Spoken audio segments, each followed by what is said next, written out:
Hello and welcome to episode 188 of the Imperial Truth podcast. I'm Greg. Joining me as usual is Mr. Howard. Hello, Howard. How are you doing?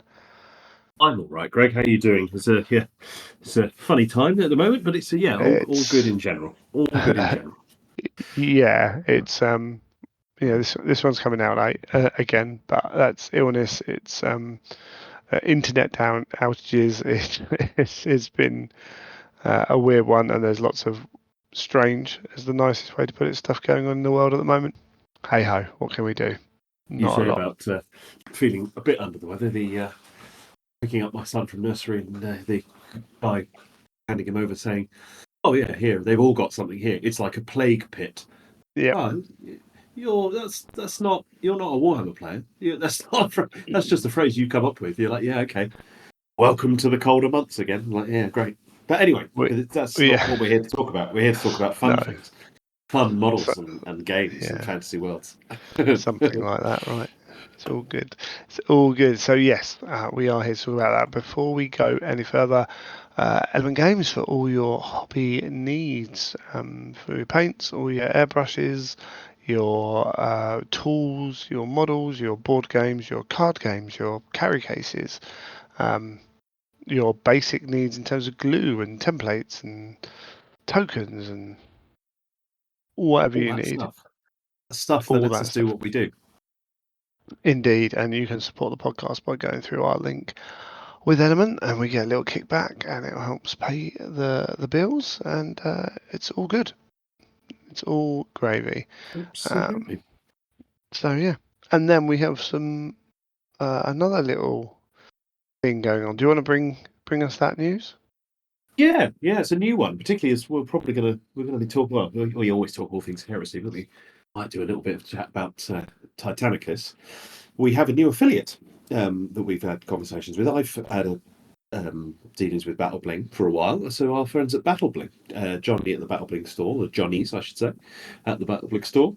We have got a little affiliate scheme running with them, so that if you use our code, which Greg will share on the usual channels and on the website, I think, we'll give you a 10% discount on their range of things. And for those who haven't been there, they do a range of sort of add-ons that they do. I've done some modelling for them, and they've got a range of sculptors working with them, where someone just and they 3D print them, and they do a whole range under their own steam. And these are generally add-ons to your Titans. If you're playing Titanicus or Epic, they are compatible with those. So there's alternate weird and wonderful weapons, quite a lot of those with community rules, or you could use them as counts as, just to generally make your guys look cooler or more custom in some way.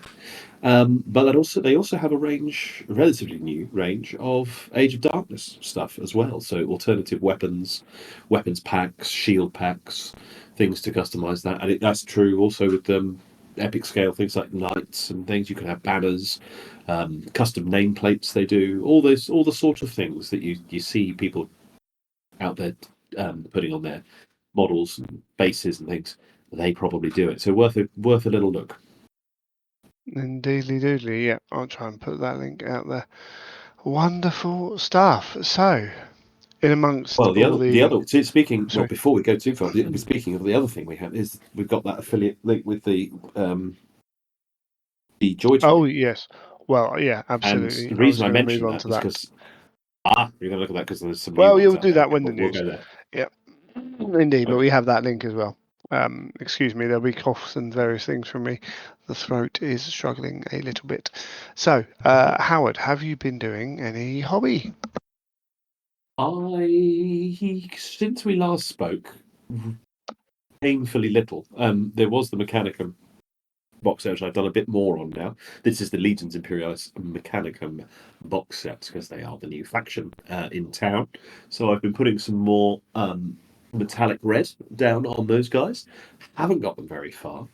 I've got a real hankering to do some more 28mm, and I got some Blood Angels Dreadnoughts out that I have not been built for far too long. So I am going to do those. Are probably next on my build list. A couple of Incandius jump pack Dreadnoughts because they're kind of cool. Got those sort of cleaned up and prepped. to start thinking a bit about playing some more Titanicus, because I've got a feeling that this year is going to suddenly blink and be gone. And Maximal Fire's Beachhead is coming up in February, which I will be attending. That's now a singles tournament rather than team tournament. I'm quite looking forward to that, but because I quite enjoy that trip over there. But I've got no idea what to take. I played two games against local friend Grant, and I got him in one game and he smashed me in the other. So I've got a little ways to go to try and think of time to do something a little bit different, because I've taken the same list to running now just through laziness. So I think it's time for a bit of a change up. What about you? Anything exciting? Oh well, I was in preparation of today's event. I was actually supposed to be playing some Titanicus last night, so I thought, yeah, I'll take some Laniaskara, but unfortunately, the yeah, the game didn't happen. So I've Oh, had a bit of a month of that, where a couple of games I had to cancel one, and then it didn't happen last night. I'm not sure what happened, but obviously was too busy, or what have you. So a bit frustrating. Um, and yeah, usual story for this year, in that not much time, or the time gets used up very quickly. Been selling some stuff on eBay, to be fair, because one thing I have done is bought my hotel for Adepticon, purchased the oh, pay for the nice. Okay, good. hotel, which is not one of the main block ones, but there is, found like the last double king size bed room in a hotel literally just down the road, very close. Um, so that's, I'm going to be travelling light for it as well. I mean, it's only literally like half a block away, so it wouldn't matter if I was travelling a bit heavier. But yeah, so I booked that. So I need to book the flights the next day or two when my credit card swaps over to the next month, so I get an extra 30 days Yeah, to pay it. But yeah, getting that done. So I've been eBaying a few things, which takes a little bit of time. Like old D&D's changing edition. Always try and do this with, like, when Age of Sigmar changed edition, just in the build up, or just as it crosses over, sell the old books to people who want to play the old editions or whatever. And mhm. yeah, that kind of thing. So yeah, doing a bit of that, and then I've got a Blood Bowl tournament middle of December in Tunbridge Wells locally. So I thought, actually, I mean, the thing about Blood Bowl is you don't really need a painted team. Um, Sometimes you don't Mhm. even need figures. People use Lego and all kinds of other things, which I'm not a massive fan of personally. So Mhm.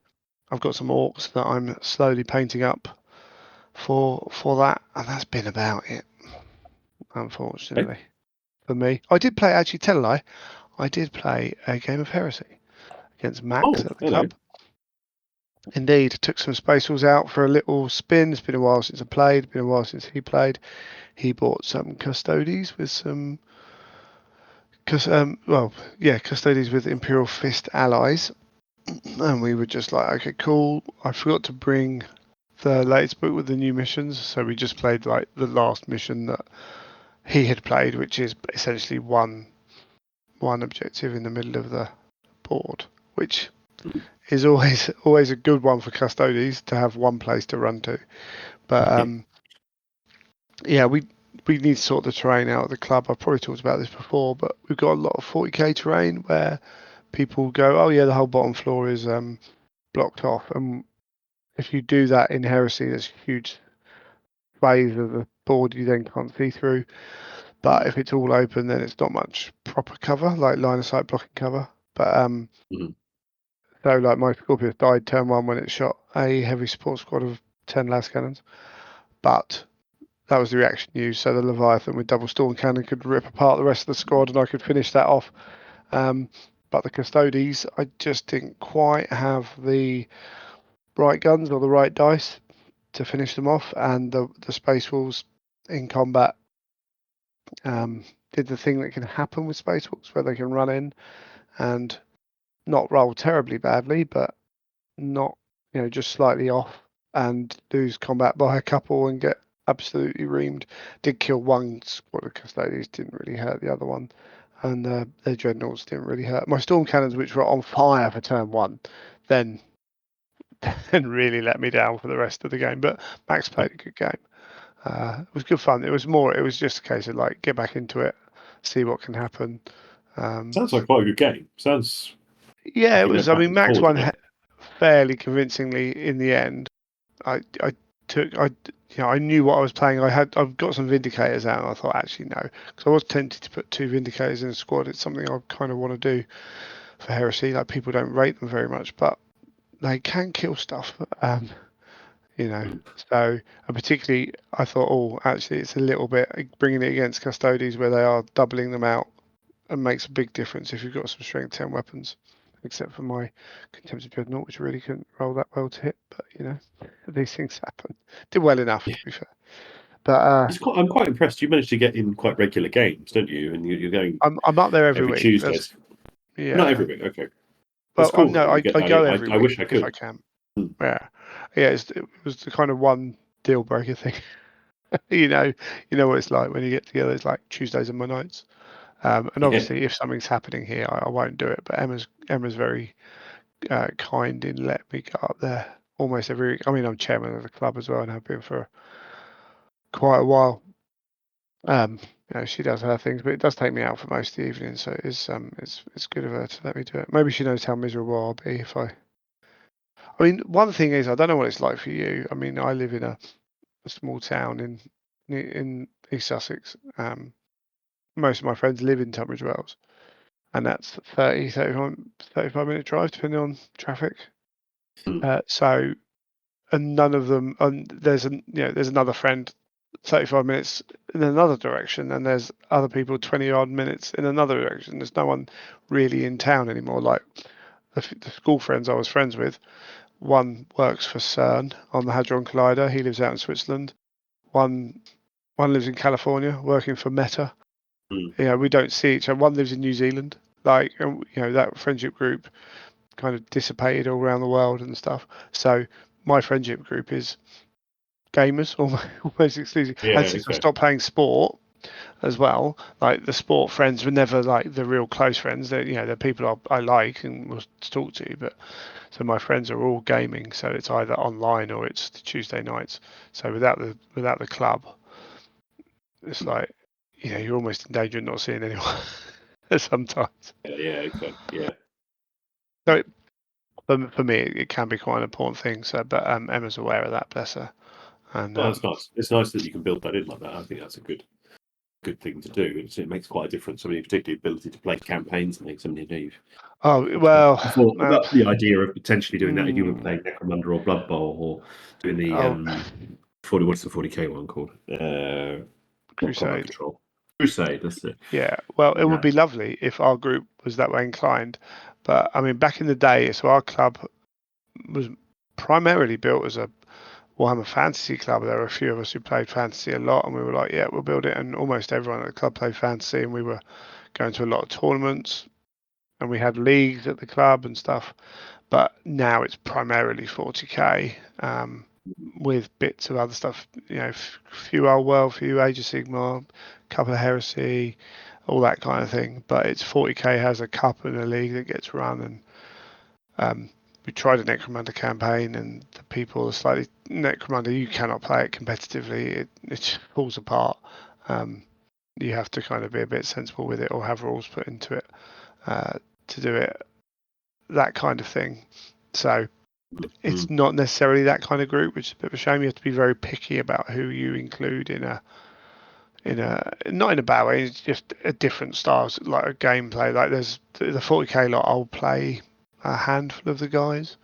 The rest of them, it just wouldn't be fun games either way. So yeah, but up there most weeks. So that's cool. You can usually get a game, whether it's Age of Sigmar It's or Blood nice. Bowl, or need to get some more Imperialis out when people get their stuff painted. But because 40k's got that momentum, it then becomes hard to break. Yeah. But hey ho, is what it is. Is what it is. So yeah, Right. so Shall painting we? wise, I've got some yellow armored orcs on the table, which is quite nice actually because I've been using contrast and trying. I painted one orc in my entire life, but actually kind of with contrast worked out a skin scheme and stuff like that. It's like I I imagine just contrast lends hoping. itself pretty well to orcs, actually. Particularly Yeah, are they more recent ones or are they older yeah, they sculpts? are. They're 4 years old, something like that. The Orc team. But what um what I like is I found a video like there's slightly, I think it's putrid. What is it? Oh, Plague Bearer for the flesh, which has got a Mm. slightly yellowy hue green, and then like a different green on top. So you're not multiple layering the same contrast. You're layering it with different contrasts to get a slightly Mm. different tone. Means you don't have to do 2 layers of putrid of whatever it's called, Plague Bearer for flesh, and then sorry, Mm. my tooth's making my words sound a bit funny as well. I've got some dentistry work to happen, so sometimes you can hear that. Listener, apologies. Um, yeah, so doing that, like 2 coats, but of 2 different coats, actually providing a decent colour and also the coverage, which is quite an You get more interesting variety thing. in the shades then, which I think is quite nice. It definitely helps. It Yeah. definitely helps, but yeah, need to turn that into doing some more heresy painting. But hopefully, after a long while of not doing anything, it's also a case of just getting in a habit. Now, I've got Space Marine 2, but I've got. But I've completed my second run through a Baldur's Gate. I've started a third, but it's less of an important thing for me, if you know what I mean. Yeah. Computer I games, keep eh? thinking I need to go back to Space Marine and I'm not managing it, not having quite the energy to do it. No, it's Too. it is what it is. Anyway, so yeah, all good fun. Yes. What what were we going to talk? What was next? What was next? I That would think be the that's about it. news. Yeah. Should we take a break and we'll come back Yeah. and we'll talk news.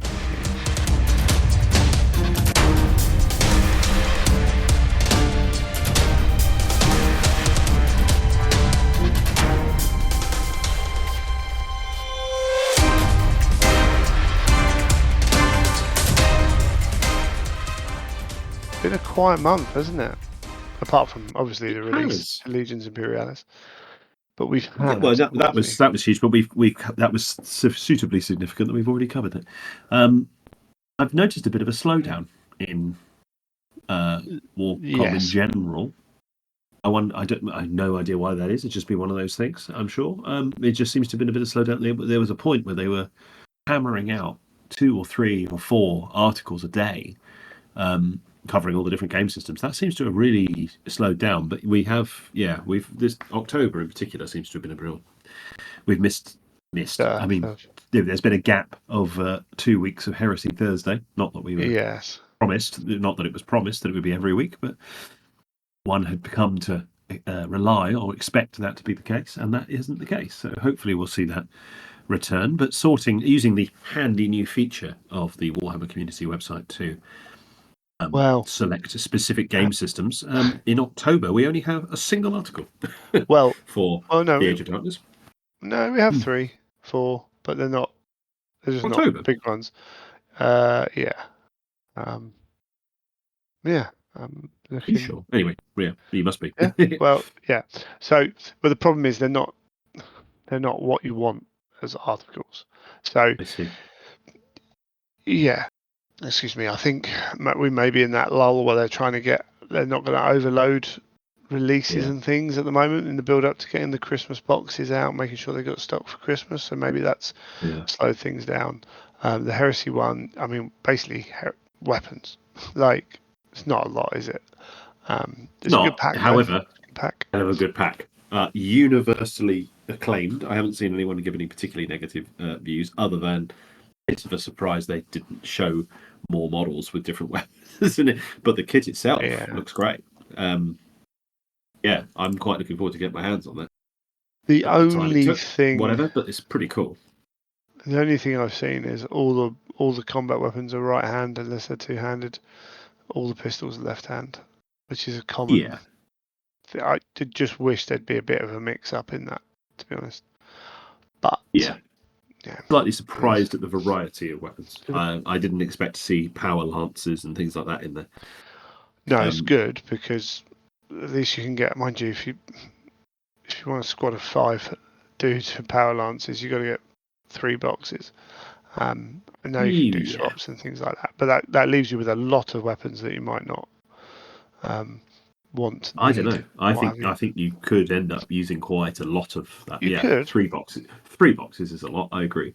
2 boxes, I think you would put a pretty big dent in Thoroughly most of them. depends on Legion, how Legion. you run your army Fair, at the end of fair. the day. It Because, does, but I love the utility it gives you, particularly at the price of a special weapons box. I think it's yeah, quite good. it is. It's pretty decent, and some heads as well, which is all gravy. Those power lances don't fit my power lances, unfortunately. So This is maybe I'll have some for different squads. What's it? So 10 chainsaws, 2 chainsaws in sheath, 2 heavy chainswords, 2 Shining sabers, 2 thunderhammers, which is cool actually to have the thunderhammers really good. 4 power swords with 2 being drawn in 2 in hand, 2 power lances, 4 power axes, 4 power mauls, 4 power fists, 4 claw assemblies for 10 power fists and lightning claws, 2 augury scanners, which is good, 2 melter bombs, 2 stun bolt guns, 2 hand flamers, 2 plasma pistols, 4 volkite serpenter, 4 phobos bolt pistols, 4 umbra bolt pistols, 4 tigris bolt pistols, 8 hands across 4 styles, 10 heads across 5 styles, and 42 arms. Yeah, that is pretty a decent. lot, isn't it? It's a lot. Yeah, I'm particularly surprised to see the heads in there, which is quite cool. Would have yeah, quite liked to see a few more sheathed chainswords. I'm not sure what I would drop to accommodate that, but that would yeah. be I quite suppose. cool for making certain despoiler squads. But I'm nitpicking.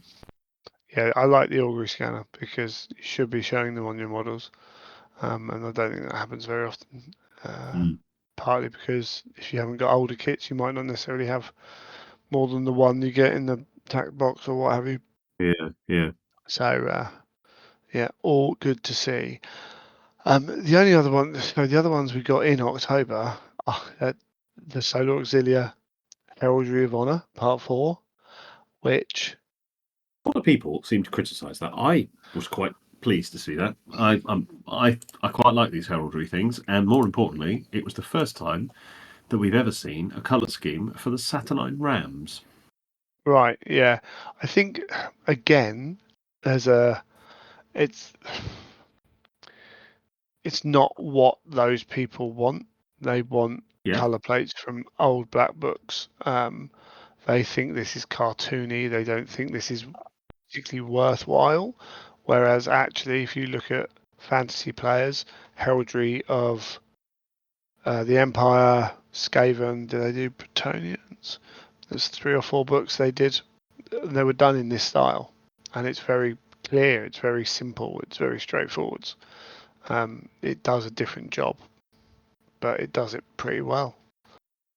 I agree. And I think, I mean, that way you can put out a lot more. I mean, there's Mm. 25, 26 colour schemes they've done across those 4 articles now, It's also not including really some. aimed at us, is it?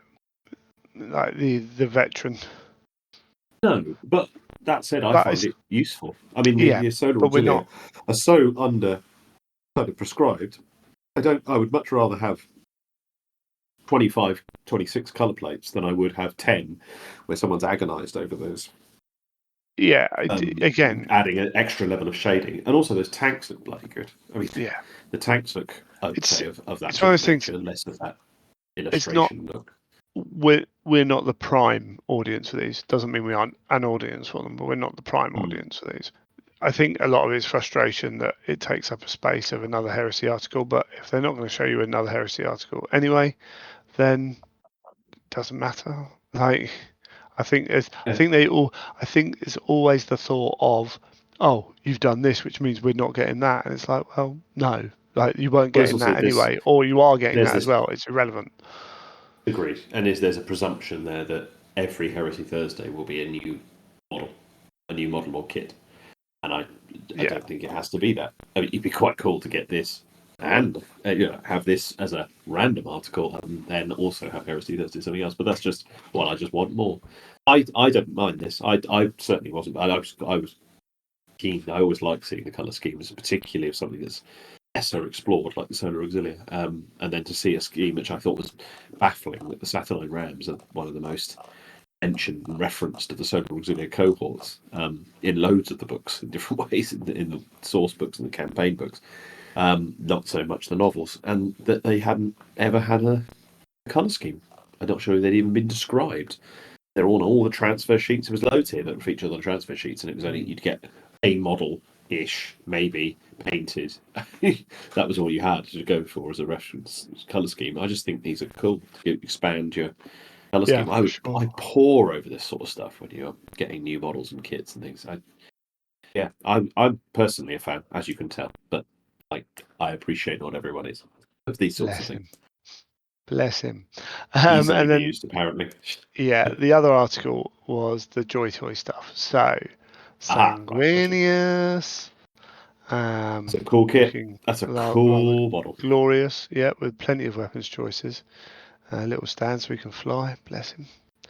And Articulated wings. Articulated wings. Super cool. yeah, it's pretty cool, isn't it? And then one of the better legions I think they've done models with Yeah, the Thousand Suns. I think they look pretty awesome. the Suns are Oh, sorry, really Thousand good. Suns, Blood Angels. Apologies. But the Thousand Suns are really Flipped good. to it. Blood The Angel's Thousand also really Suns good. are really good as well. Suggesting that the red is way. The red is, yeah, Since this article came out, there have been images circulating of the Crimson Paladins, yes, Terminators, and the Angels Tears have got models, yeah, and the Praetor in Tartarus armor is also out and about. So those are looking pretty cool.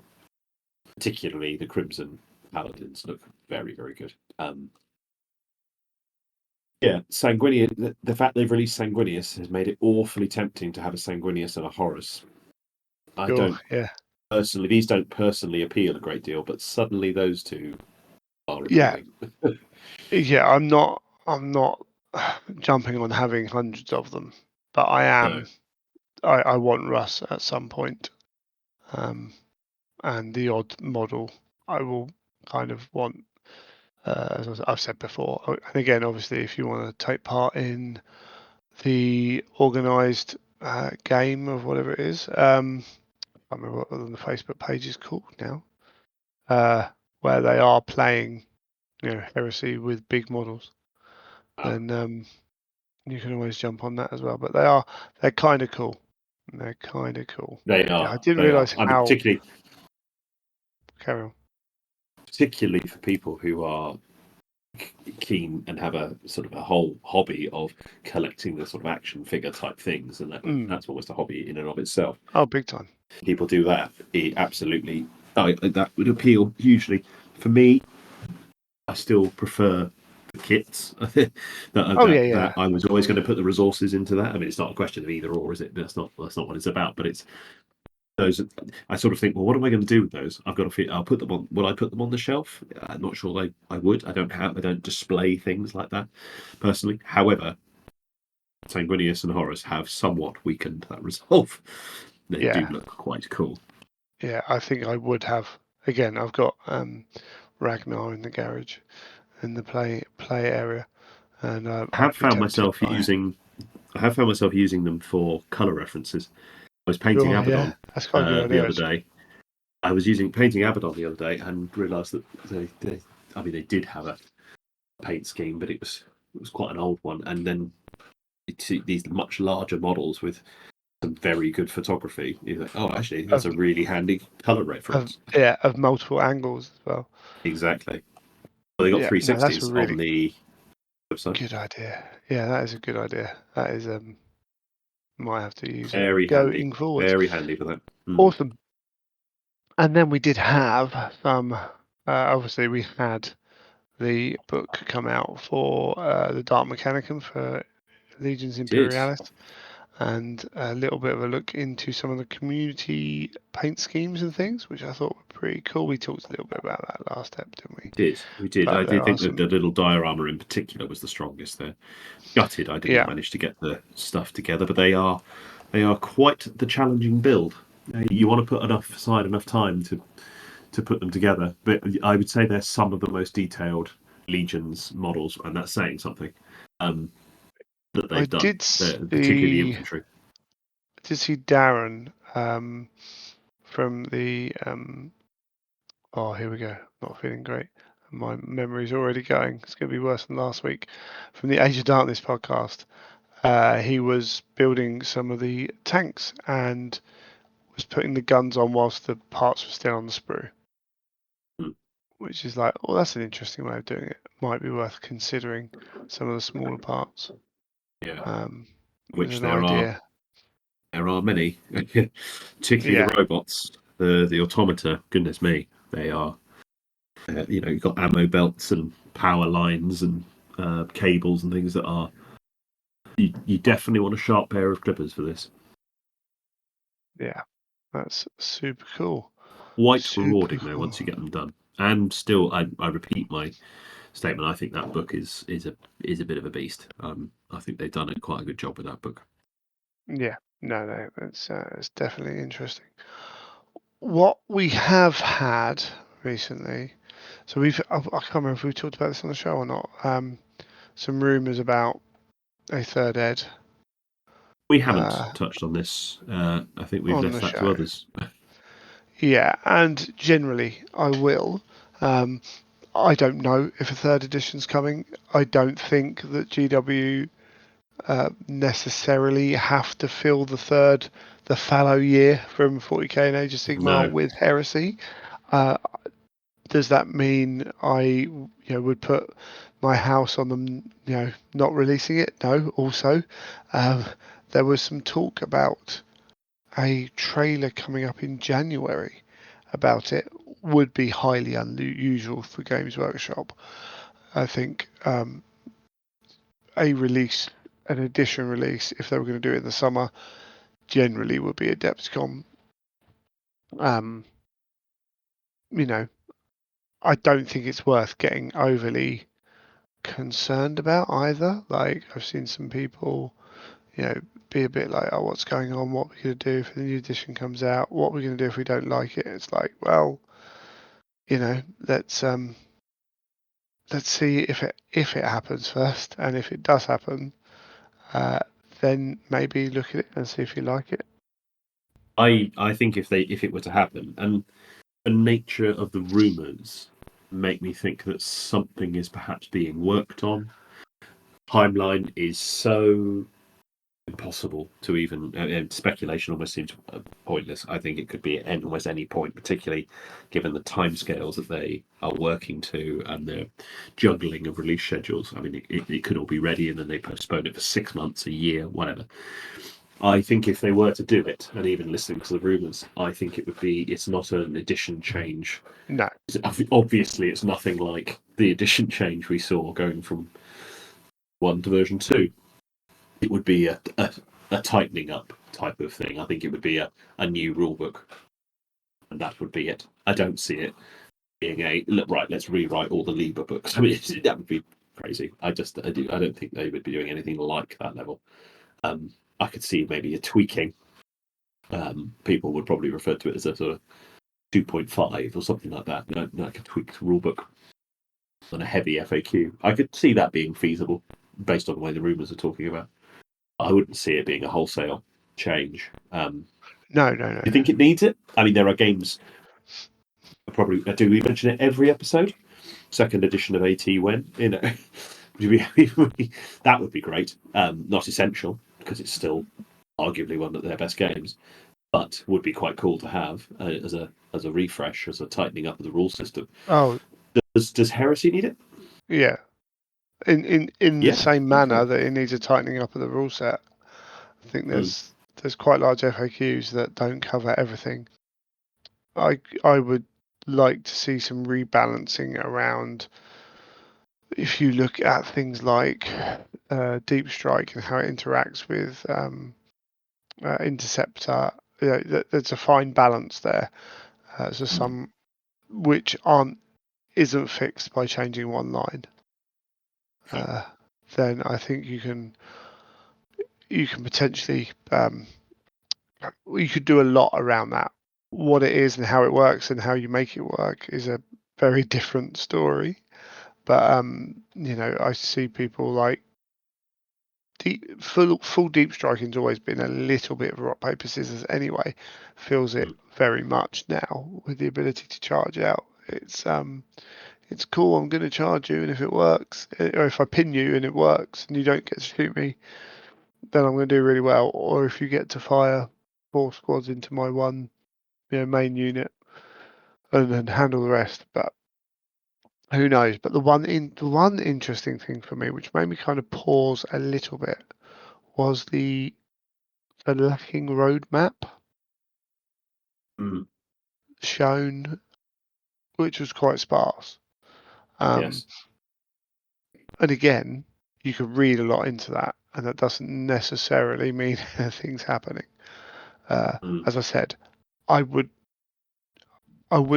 put my money on it being this year, but also I wouldn't be surprised if they then turn around and bring something out this year. I think it's one of those. I think we're too early to worry about anything like that, for sure. You look at the last 3 Adepticons have been announcing Age of Sigmar and the box set, announcing 40k in the box set, and then before that announcing Heresy in the box set. So when they have that system in place already, I wouldn't have thought that would change for that that end of July, whatever it is, June, July release. Is one of the most stable things GW have at the moment. But hey, whatever I say, it's a long way off. I'm not going to worry about it for sure. Yeah. Doesn't seem worth worrying about. But as we said, I would love to see an Adeptus Titanicus second edition in a similar vein. Doesn't even need the box set with it. Just cool. We've just got someone to look through this rule. We've tidied up all the bits that we've got FAQs for, and some other bits, and we've taken an active role in pointing the weapons. When you look at Titanicus, has the problem of the cards with stuff printed on them. I think if GW as a company were to do it now, they wouldn't want the price on there that you pay, because if you look at 40k Age of Sigmar, their latest releases, the points aren't in the book. No. Because they go out of date after 6 months. So writing writing something indefinitely onto an article, they don't like changing things. Yeah, it's definitely an interesting one. I just think that's if you are concerned about it, it's a long way away to be concerned. So enjoy what you've got now. And as with all these things, I've sold new Lord of the Rings editions coming out very soon. So old Lord of the Rings books, because there are people who are like, cool, I'm preparing so that if I don't like it, I can play current edition forever. Yeah. Crack on. Awesome. That's going to be really soon, isn't it? They'll probably do that because the film comes out. So you would imagine they would try and... So, in theory, there's historically been a late October, November release of something, whether it's been Underworlds or what have you. And everyone was fully expecting Lord of the Rings to be now. I suspect because of the nature of what's in the books that they can't show it off until the film's allowed to show it off.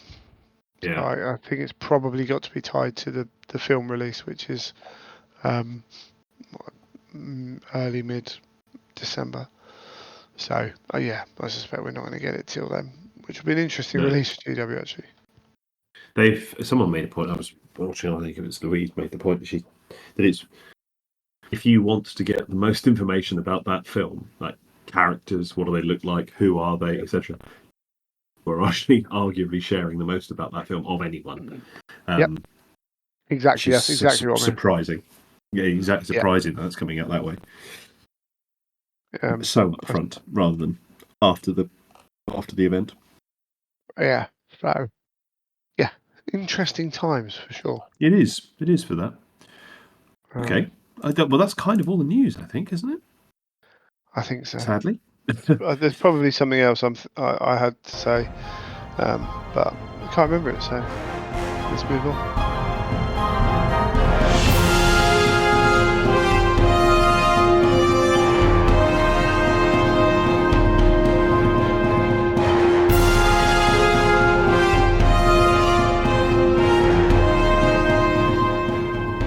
Okie dokie. So, on the Full Stride podcast that was once around and keep meaning to upload onto here properly, we have done Legio overviews where I did them with Matt, the co-host on that. We worked through quite a few. I'm not sure we need to go over all the old ones. Maybe, I don't know. Well, maybe I'll just re-upload, finally get around to re-uploading all of them. And people can go and find them then. But we thought, why not do one for the new show? Well, since the show's merged, as Consolidated it were, show. Yeah. consolidated. That is a good word.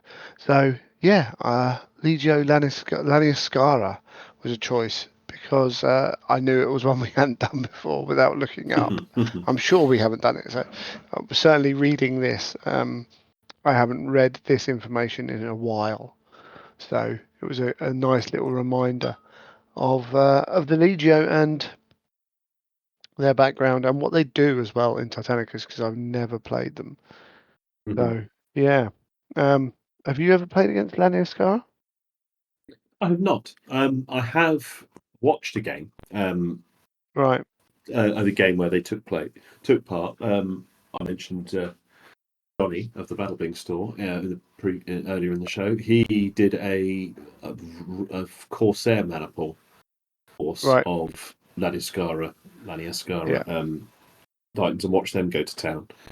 Very combat weapon heavy, as is befitting them. But other than that, no. I have been intrigued by their color scheme, because I've seen that and seeing some people really go to town on that, and Right. it stands out as being quite unusual. So no, I haven't played them though. I haven't played them or played against them myself, but I have watched a game and seen how they've performed. Yeah. It's an interesting color scheme. I'm trying to find there's not many examples online.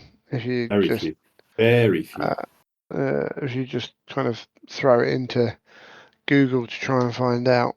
Um, I I mean they're not a Legio I knew anything about before seeing the book come out, the rules come out, I think that's and sort of true of a lot of those that are based around the belt of iron type of thing, conflict. Let's say there's quite a few legios that they sort of folded into that because that was obviously a very mechanicum heavy conflict, Forge World heavy conflict. So there's quite a sure. lot of the legios that were around that era, or around that conflict, are quite sort of unknown or lesser known. They're not not the first tier famous ones that you tend to see, and I find them kind of intriguing for that. Of which I find these guys, their color scheme in particular, and then reading about them for this segment, I found quite informative and quite interesting.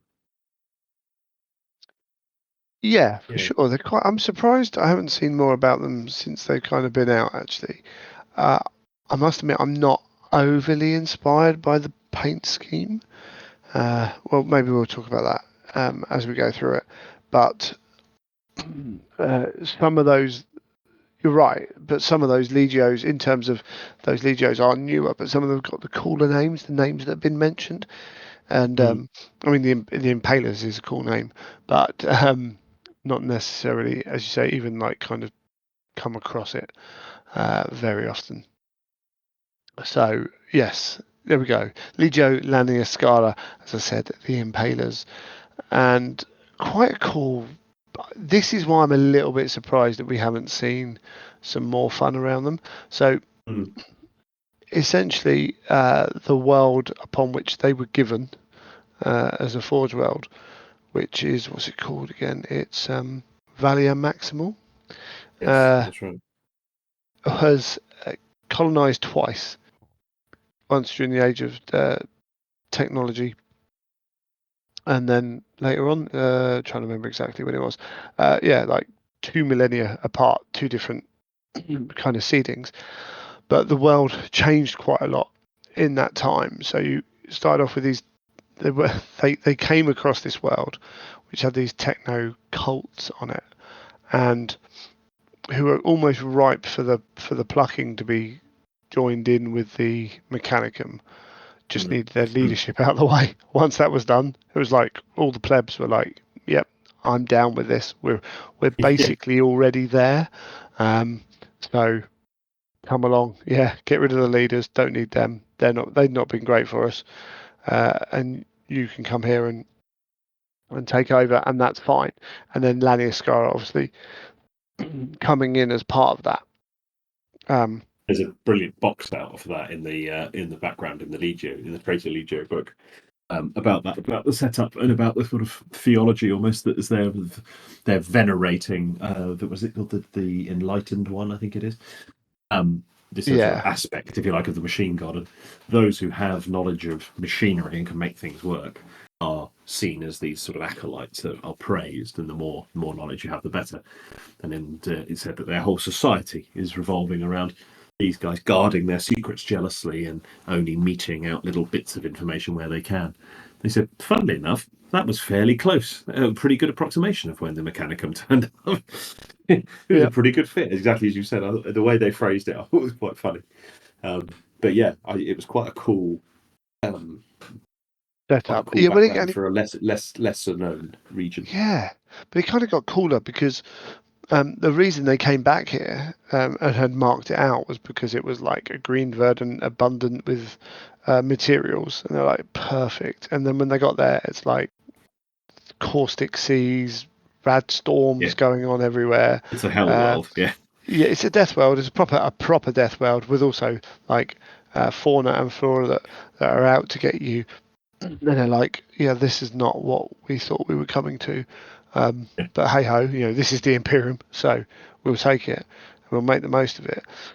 And and within that, they start getting attacked by these creatures that are coming out of the sea, a sea that is so acidic that they can't actually go into it until they develop Mm-hmm.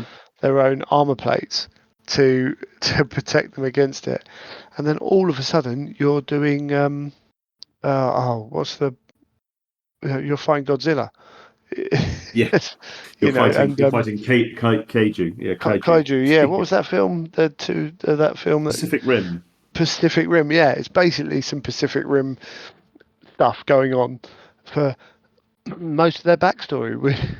They walk off into the sea to fight these massive fauna with their this armor plating to protect them.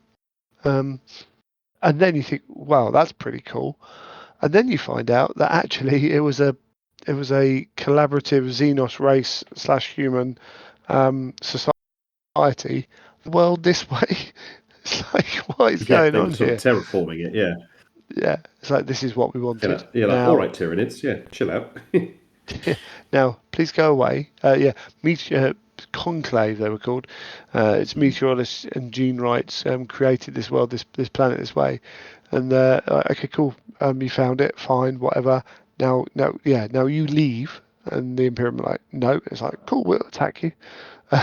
um, so yeah, for several centuries as well. It's not like it was like one big battle. Um, Quite the cool as well. They said that when Hydronoxosis xenocides.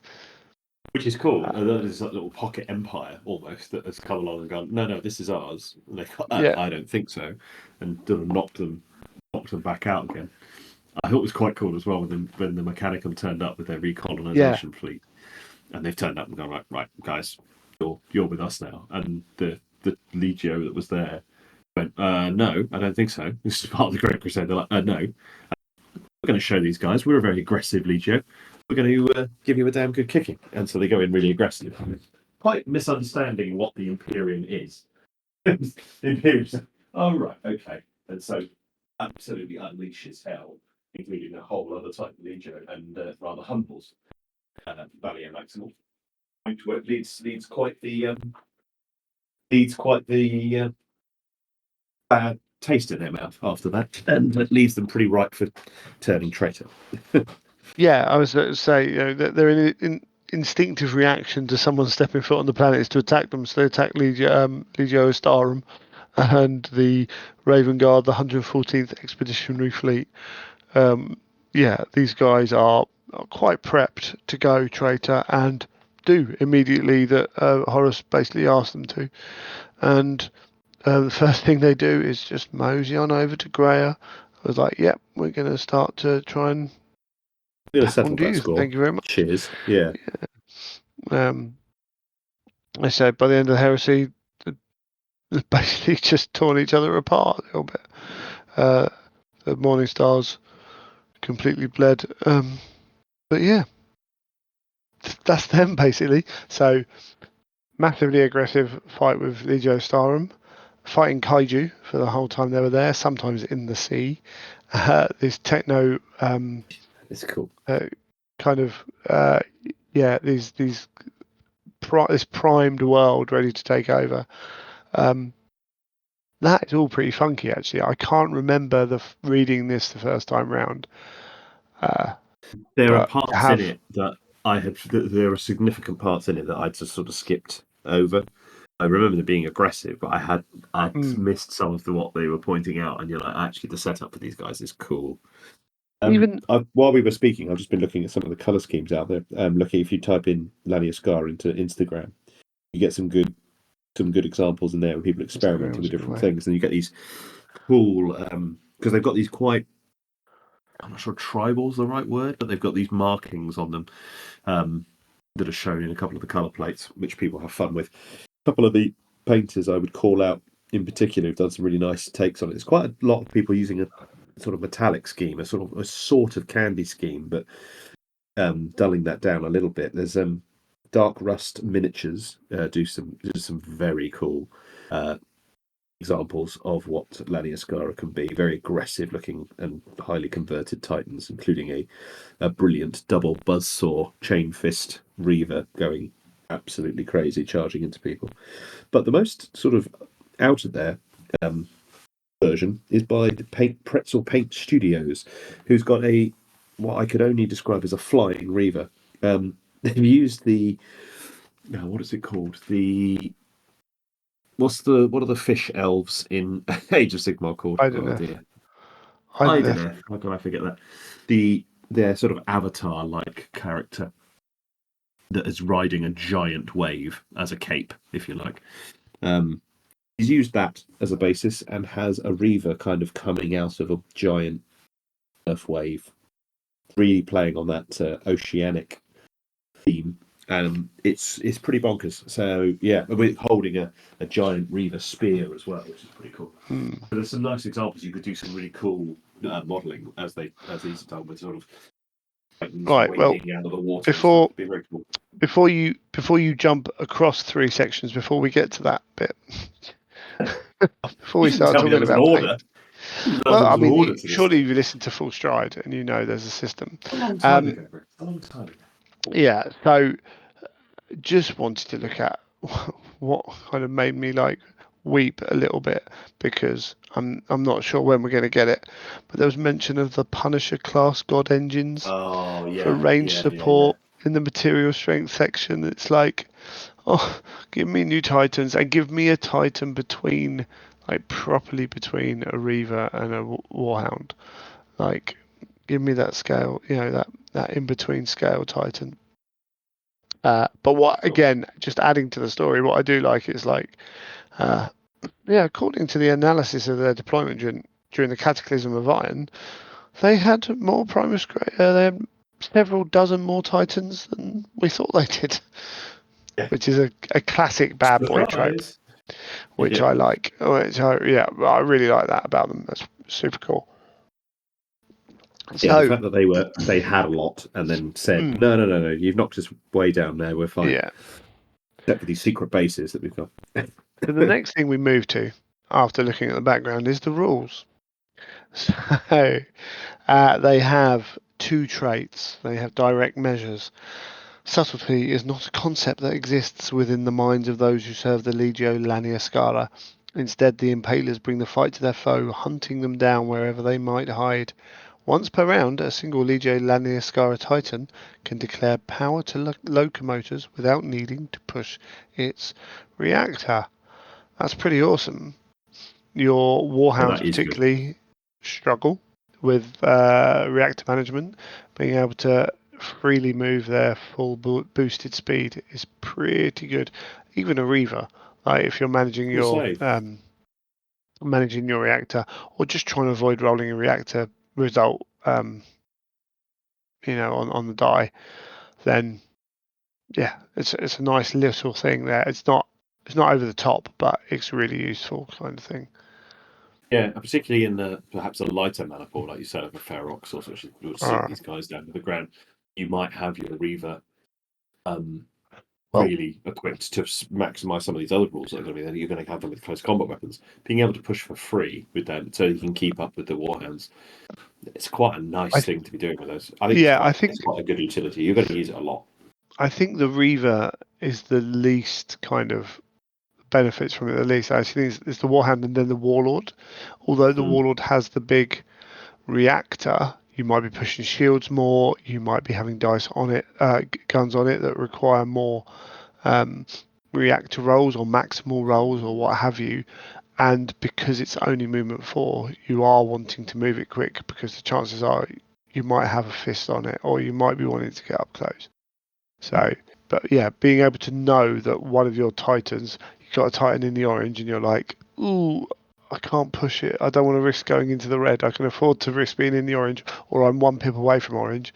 That guy will move for free extra. Yeah, And sometimes late game as well. It's, I need to get behind that building to recover. Cool. yeah, Little boost. Away you go. Yeah, I really like that one. Do you want to read Bullish?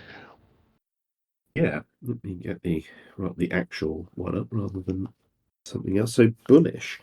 Beneath the caustic seas of their homeworld, Impalers Titans were often forced to fight their prey face to face, leading to a culture of direct conflict far beyond that of most other Titan legions. When making attacks as part of a charge order, a Legio Laniaskara Titan may make a smash attack and one other attack with a weapon with a melee trait. The smash attack does not benefit from the additional dice from a charge order. You're basically doing. You could do two smash attacks, or you could do a smash attack and a melee weapon like a chain fist or otherwise. Chain fist, power fist, whatever. Pretty cool. Again, and that's across everyone, isn't it? When making attacks, Yeah. yeah, that's every Titan can do that. Yeah. Like you No, say, that's that's going good. to work across. That's going to work well across quite a lot. The double smash attack, particularly lending itself So quite well to Warhounds. this was it. So smash attack is an attack with a. Did smash attack count as a weapon? One other attack with a weapon with this melee trait. Ooh, that's a good question. Because I saw people talking about double smash, and I'm like, it's not a weapon.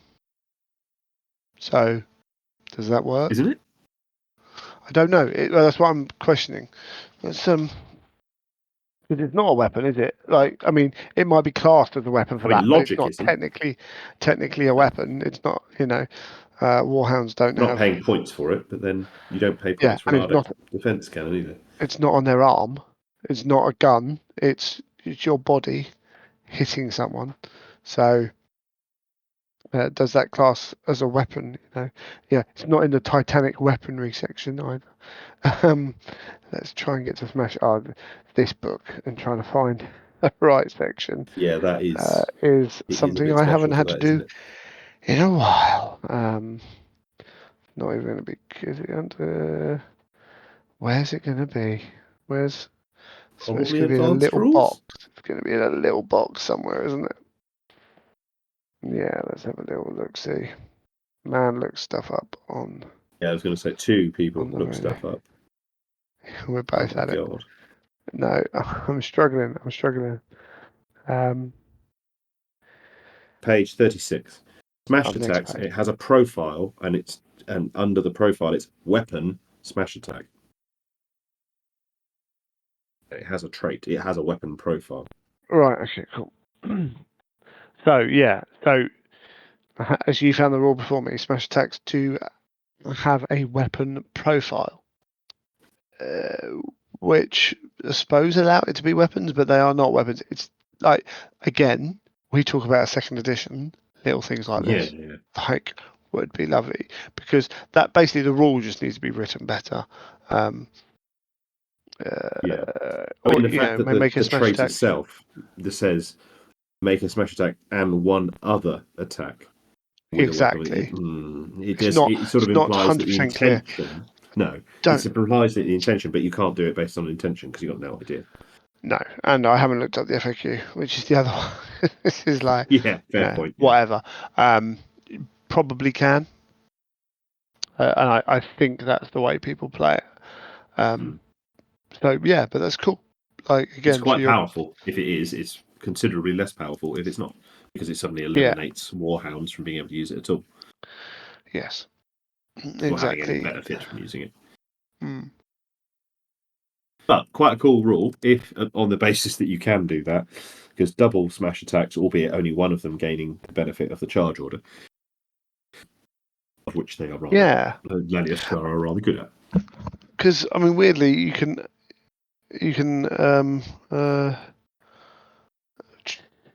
so smash attacks. You can aim smash attacks because Yeah. they're a weapon. You just don't get any bonuses to hit. So you've got a warhound. You can try and take out both weapons on an enemy.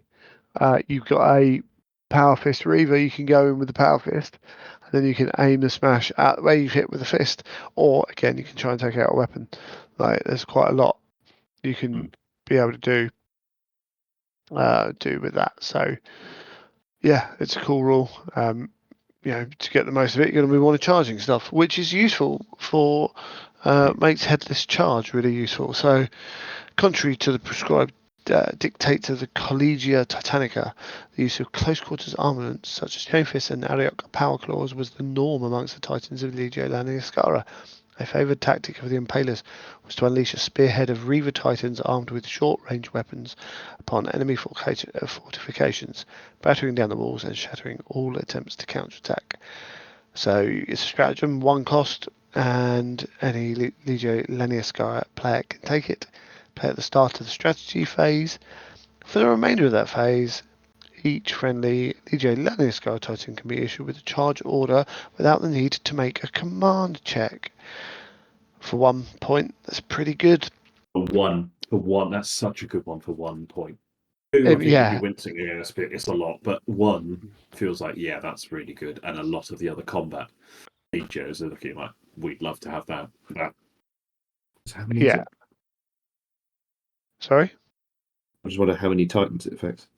all of Any them. friendly, Any not any one. Any of any them. Laniskara Titan. Yeah. Yeah, that's So cool. on your princeps, when you really want to make the charge, it just means you don't roll that one. On your other reavers, and that means you're not rolling that one or two. That careful.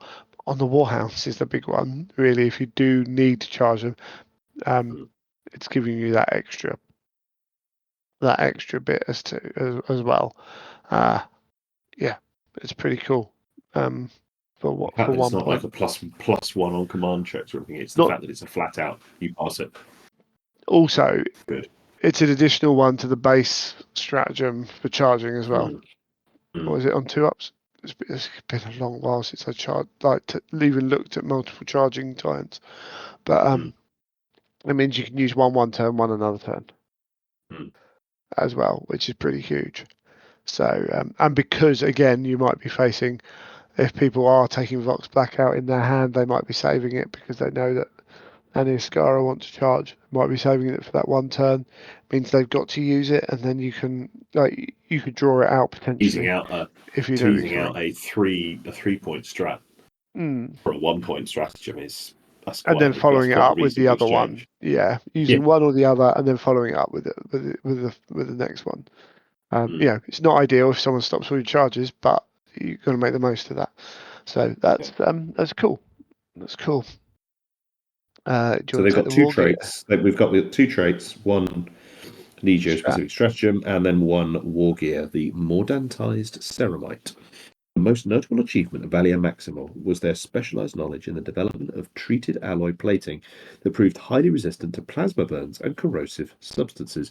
So this is where this is them playing on that armor to go hunting the kaiju beneath the seas, the highly caustic seas. Any Legio Laniaskara Titan may be upgraded with Mordantized Ceramite for plus 10 points. Subtract 1 from the result of all armor rolls made for an attack by a weapon with the maximal fire trait against the Titan with this upgrade. This negative modifier is applied even if the attacking unit is not using the maximal fire trait to increase the weapon's strength. I quite like this. I think that's because, I mean, Oh, the I do. plasma weapons are so common. prevalent, and Yeah. a flat subtract 1. I think that's quite powerful.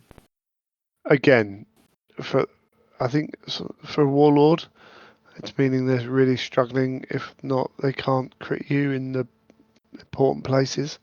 Mm. Um, but yeah, even just for that, I say 1, 2, 3 points. Like if you're getting regularly hit by a plasma gun and you're getting a just a 1 damage pip rather than two, or two rather than a crit.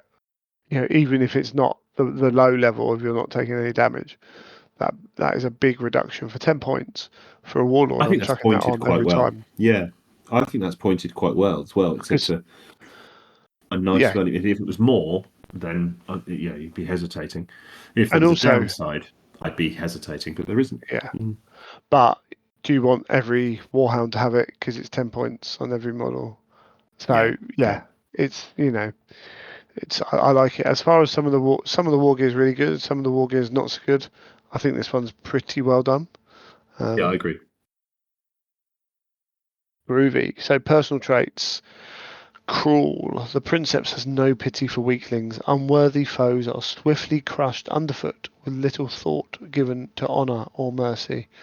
When making attacks against the units with a scale 5 or lower, increase the strength of any hits by 2. That's pretty cool. I mean, it's That is knights, isn't it? absolute murder against the night list. Which is, but it also, like, is it good enough to displace? This is the one you've always got, right? Is it good enough to displace the classic chosen dominant Mm. strategists or Right, whatever? yeah. Probably not. No.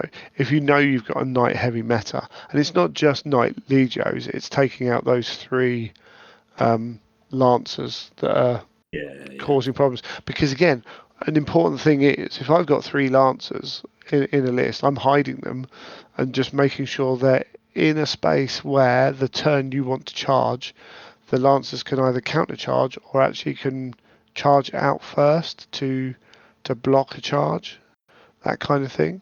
The ability to take not have to pick specific weapons to hurt knights because we know that knights actually they're in that weird place where actually some of the weapons you've got that are decent aren't that decent against knights. They can be a bit weird with the way Mm. they work. So being able to take a Gatling gun and increase its strength by 2 against knights is actually pretty decent. That kind of thing. But it's Agreed. not. I don't think I'd be choosing it a lot unless I knew or had an inkling that I was in a meta where there was more knights. But if Hmm. it's something you struggle with and they curse you, then potentially useful. Do you want to take Yeah. Titan Killer? The Princeps has long studied the blows needed to slay a Titan, believing them the ultimate foe to face. The Warmaster's betrayal has given them the chance to put such knowledge to the test. Once per round, the Princeps may re-roll all armor rolls of 1 for an attack made against an enemy Titan. I quite like this. I think this is the strongest of the three. Potentially. So essentially, it's what's the rule? Armor Bane? No. Ordnance. Ordnance. Ordnance. So you need, an ordnance weapons work best when you have multiple shots. This is one attack, isn't it? So, I mean, it sort of helps you guarantee as much as you can your plasma, which is a good Mm. one if you've got a warlord with a big plasma cannon. For a reaver, what are we looking at? On the melter, it's 1 dice, but when you miss, when you fail to do any damage with that melter, it is big, but it might never happen. Um, so, is it as good there? Uh, if you've got a smaller mana pool, a Lupercal or something like that, then putting it on your Vulcan Mega Bolter isn't necessarily a bad idea. You don't have to decide until you roll the dice, I don't think. No, you don't. But your Plasma Blast Gun as 2 shots, you might do it on that. Essentially, when you're taking this, you want to plan that you've got a weapon that it becomes useful to use it on. Yes, that's Would I true. take But this? if you've Would I? got if your warlord is in, if your Princeps is in the warlord, for example, um, having this on the rate on the fact you could bring this out on any of the weapons is quite Yeah, but appealing. it is. But am I choosing this over something else? I'm choosing that at the start of the game. If my Yeah, okay. warlord has rockets on top, a quake cannon, and a volcano cannon, then am I using it on the rockets when the rockets might not be useful to hurt armor? Am I uh, am I putting it on the quake cannon, which might only do 2 hits, or the thingy, which might only do 2 hits? Like at the start of the game, I'm looking at my options, thinking, hmm, if I know I'm taking a Lupercal Maniple and there's a Princeps in that thing, I'm like, you know what? At some point, I'm going to be firing my Vulcan Mega Bolter aimed to get those final hits off. What's going to be really annoying is if I'm rolling 6, 7 hits because I'm in close range and I'm rolling, decent dice. If I then roll 3 1s on the roll, you know, Yeah, because I'm more yeah. likely to hit the ones. So I'm probably more afraid of missing with things like a volcano or a melter cannon and stuff potentially, than I am but of failing to roll the armor. and yet it's one of those things as well. Like when you do roll the one with your volcano Mm. cannon or your um, your big single shot weapon, whatever it is, and you're like, oh, I've rolled the one. Like, I needed Mm. that to go through. Then it's been really valuable, but you just might never use it on that weapon. Um, Mm. so when is it? Once per round, the prison be roll. Okay, you don't have to nominate it, which is good. So it No, becomes I more thought it was quite valuable good. in that respect. You're Yeah, holding it back and for when it but might happen. Which on a, I what still you basically think want it on a Titan that's got the most I weapons. still think I would build it, yeah, on that. I would maybe if I had a warlord and I had a princeps in that, I would be looking at the plasma gun because you got Mm. 4 shots. But also, if you are taking a fist, it's not bad on the fist, Yeah, um, like you or what say, you have don't have you. to declare. You could just hold it No, back there. It's a little insurance policy, as I which I say, quite I'm like. just looking through. But you're giving up Yeah, another. You just got to value whether that insurance policy on a small number of big shots is worth losing another princeps trait. yeah, that's fair enough. And that's always the Potentially, difficulty. potentially. Where some of Um, It's always the difficulty when a lot of those weapons traits, concept traits are quite good. well, yeah, we always know Core that. ones. Again, the problem is there's 2 in the book at least, in dominant strategist and the one where you get to turn before Mm. shooting that are Mm. pretty good. Um, so yeah, okay, take heedless rage. In battle, the princeps is often consumed by rage and heedless of their own pain. Once per round, the princeps may make an attack with a disabled weapon with the melee trait. Once the effects of the attack have been resolved, the princeps titan suffers a single strength 10 hit to its body. Mm. I don't love this one, personally. Again, I played in a group where, and we've seen play where people are like, cool, the aim of the game here is to take your weapons out, so I can't lose. I can't be taken out. And if that's the way your environment is played, there's potential that this becomes really useful because Mm. in the combat phase they might shoot your fist out. Um, you don't get a chance to repair that until after you've charged, where your Mm. fist is, then useless. This at least gives you the opportunity to do that. The other thing is that strength 10 to the body is, potentially very bad, Yes. but we also know that if you're charging into combat, um, quite often you're not necessarily taking shield hits because you're in the shield range, so you're taking damage without necessarily losing as many shields as you can be if you're advancing up the field. Would I take it? Mm. Probably not. Is it No. terrible? I mean, again, the other problem is if you take heedless rage, do I just not shoot your guns? Mm. Mm. Don't shoot your weapons, like, and then you're relying on a damage roll hitting a weapon. So, Mm. meh, you know, Yeah, it's yeah, why it's my least favourite of them, really. yeah. So, yeah, I probably wouldn't take it. No. I think you're I looking would at. certainly be reaching for the others. I mean, Titan Killer is the one out of these three that is it's more reliably used than the others, and Yeah. and then it might not be used by your princeps in any turn, so you might not roll any ones on armor. So this is one of those ones where they've got decent other rules, and their Mm. Legio traits mean you probably look at the rulebook ones, which again is a fundamental issue. I think the imbalance of the book ones, particularly those two, could be toned down, which would make Mm. these much more appealing, which Mm. would allow you to balance the Legios a little bit better because you can increase or decrease the power level without having to be aware of dominant strategist and swift killer and whatever else. But yeah, I think Titan Killer would be the one I'd take. Mm. Yeah, you don't Certainly, want at your least it's quite cool. They've got one or two there that are worth considering, at least. yeah, yeah, Often the absolutely. principal traits are a bit, well, I'm not so sure about these. So what would you run in a list if you were doing these guys? Obvious Roughly. choice is a light maniple. Quite like the idea of a Ferox. I quite like the idea of a Warhound heavy force with these guys, Warhounds and Reavers. I think Ferox with a support Warlord, maybe?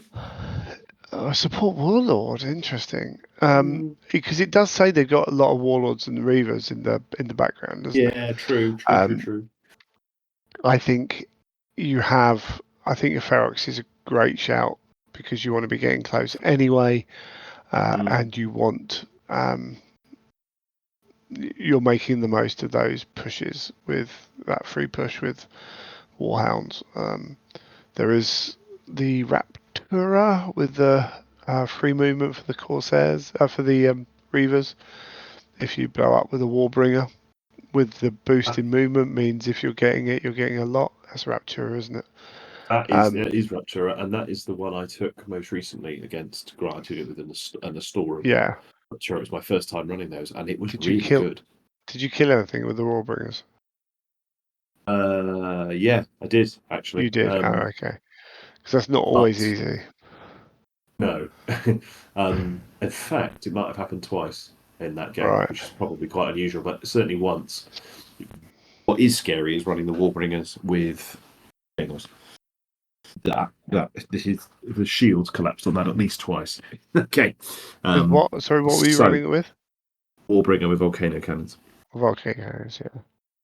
That is a tricky one to balance. It wasn't all volcanoes, but it was Yes. trying to keep the heat together on those was challenging. Even with a Nestorum maniple. With a new weapon. However, I Oh, do think you make a point there. I think you make a good point there. I think that's quite a good maniple choice for them. What else? What's a good not. I'm not. warlord? And I mean, I don't. I'm not all the warlord and reaver maniples I can think of are quite static, like a Yes. fortis or something like that. That wouldn't quite The. really work. I'm not sure. First of all, I'm not sure with the Raptura. Because trying to make sure the Warbringers are doing the kills. Like, the Mm, problem is, again, it can be a Legio where you never use their benefit. yeah, they're Um, super static at that it's as well. frustrating. Yeah. Uh, Corsair is a classic Yeah. Okay. maniple that you can Yeah. chuck in. You're doing. You can threaten with enough combat options. You've got the freedom of movement with the free boost as well, and you're enjoying all that stuff. And you've got a um, few enough times that you can upgrade them quite a bit. What's the big Warlords one? It's not. Ermigus. It's a shoot. You have to be shooting more than. You don't need to be all combat, do you? No. Yeah, it's probably too slow. What about the Regio with the king and queen and the? Is that the Yeah, I'm a Warhounds? fan of that, but it is, and Too it's static quite a again. good mid. No, it's not too bad, but you are limited by the speed of the warlords. That's Yeah, the problem. I think. Yeah, I That one. think two Warlords is probably too much. Um, Mm. I think the obvious Axiom's a bit ones of a are. waste. Yeah, Axiom's a the Fer. waste because you've got the thing. Maybe Yeah, what's the preset maniple do? Not a lot. Well, it's not too bad. Yeah. But I think the Ferox, the Corsair are my two main ones, with the Raptura being, Yeah. if you want to risk not getting to use your rules, then that could be a little bit more. Um, you've got the Never been a fan of the Perpetua mandating. for Mm. repairing, the Perpetua, one Warlord, two Reavers, with two optional Reavers, if you want a slightly heavier version. Yeah. One thing I haven't fully looked at with the traitors is the corruptions. But Oh you've goodness. got, Yeah, that gets I complicated, mean, doesn't if it? you're looking at what you need, what you want, you've got the spike body Mm. to do the extra smashes. If you want to, I don't know how hot you would run them. Depends on what weapons you're taking, I suppose. But I don't think you necessarily need to worry too much about that. You've got the extra speed, which is the best, like Mm. one of the best um, mutations you can have. So even just dipping in for that is pretty good, to be fair. Particularly when on that one turn you can make your charges without having to roll any dice as well. So you're Mm. Mm. kind of combating the bad effects of that, um, which will be really useful. Um, yeah, I think you could look at a Corsair. I think if I was going to do that, it might be a Corsair mana pool where I'd be looking at um, a couple of mutations. But yeah, even with the Warhounds, I suppose I think I lean towards a Ferox. Mm. And then you're adding in as well, because it's all about making sure you get the charges. So with the Ferox, with the lighter ones, you're relying more on you've got more of a target on your Reavers, Mm. if you've only got one or two. But with the ability to warp displacement as well, you've got quite a long range to be able to charge. Mm. Uh, is it the same as some of the other Legios? No, but you can be again. As you said, you can be throwing Warhounds into stuff to be much so nuisance. I do think it's quite a good example of the aggressive Legios. I think it's quite. I think they could do quite a lot of work there. They're not hyper focused on it in the way that some of the others are, Sure. but I think you're doing quite well with these. Yeah, I don't think they're um, I don't think they're the full on scary Legio, but I think they can be No. good. Like all the rules, like it's only one free extra movement Mm. without pushing, which is good, but it's not OTT. Mm.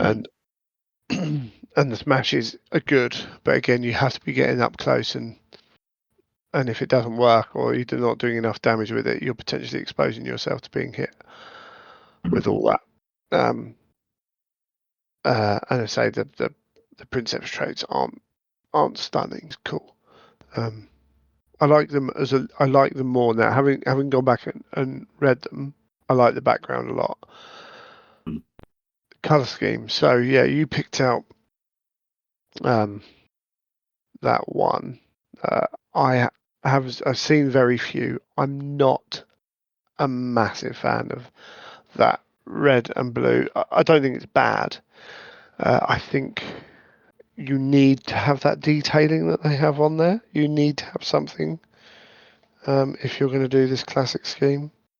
Mm. Mm. I think that's what elevates it.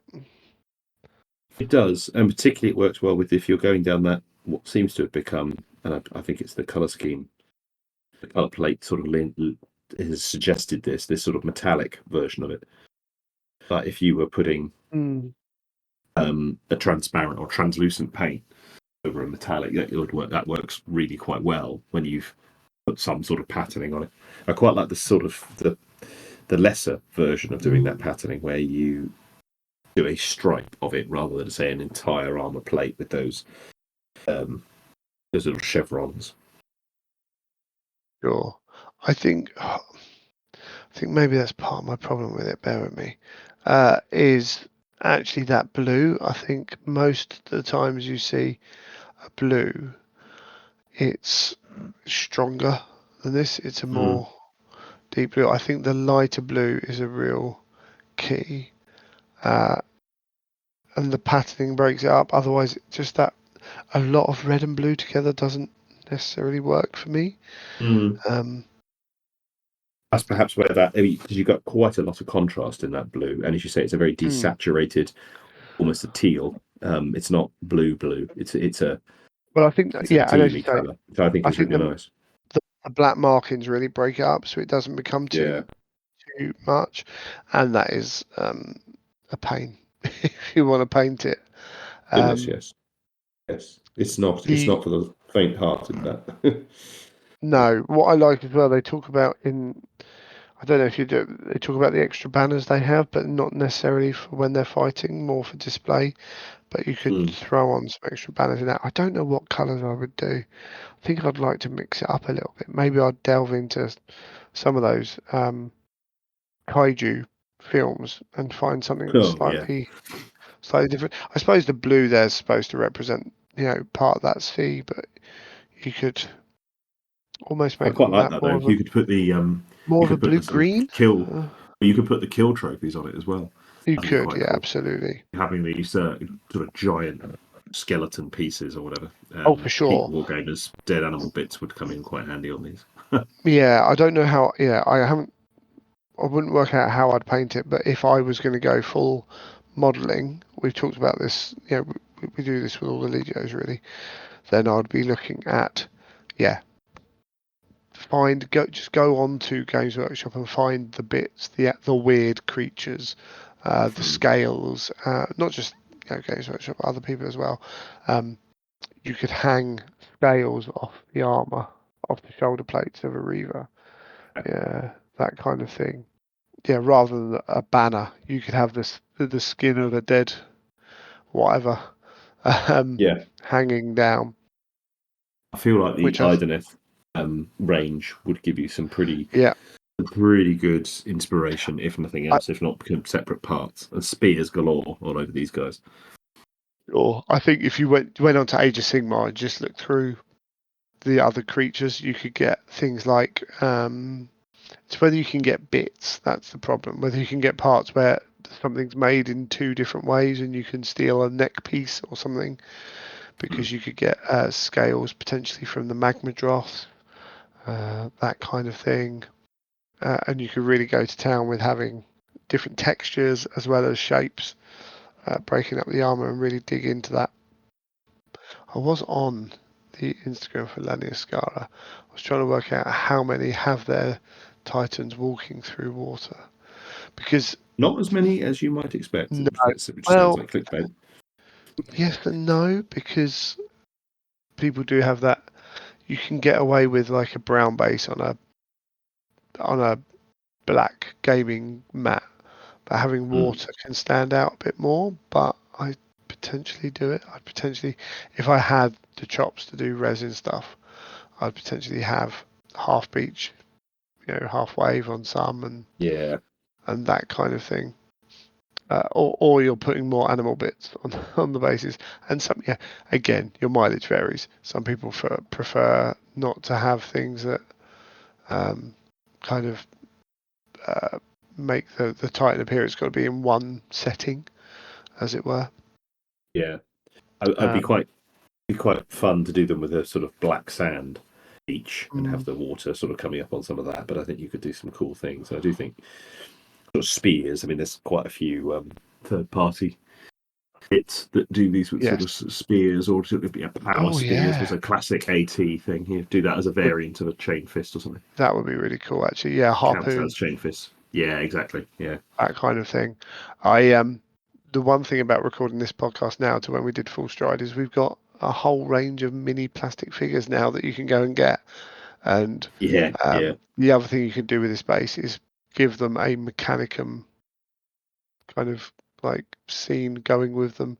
Uh, Yeah. Again, we've talked previously or with other ones about like legios that are revered, but bearing in mind the background of this of the planet, like these guys are, you know, up there in that respect as well.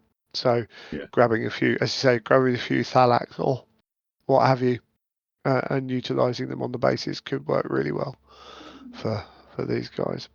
Yeah. whole little Anything else? dioramas of these guys giving up that. So no, I I think mean, that's oh yeah, all I've got to think of them. I do kind of want to run a Laniaskara Warlord. I've just seen one actually with a plasma gun, a fist, and then they got I'd possibly have Gatlins on top, and then taking that Princeps trait for re-rolling the ones, Yeah. and Well, the just Gatlings would pushing. already the They Gatlings would already have do that it, anyway. yeah. But But yeah, I mean, don't but get. yeah, How many times has a Sun Fury let me down? There are certain weapons, right? Everyone's got their weapon that lets them down. yeah, Sun Fury. Um, Oof, yeah. yeah, I mean, because when it hits, you maximal it, and then you go 1-1. Oh, 3 out of 3 ones on the armor roll.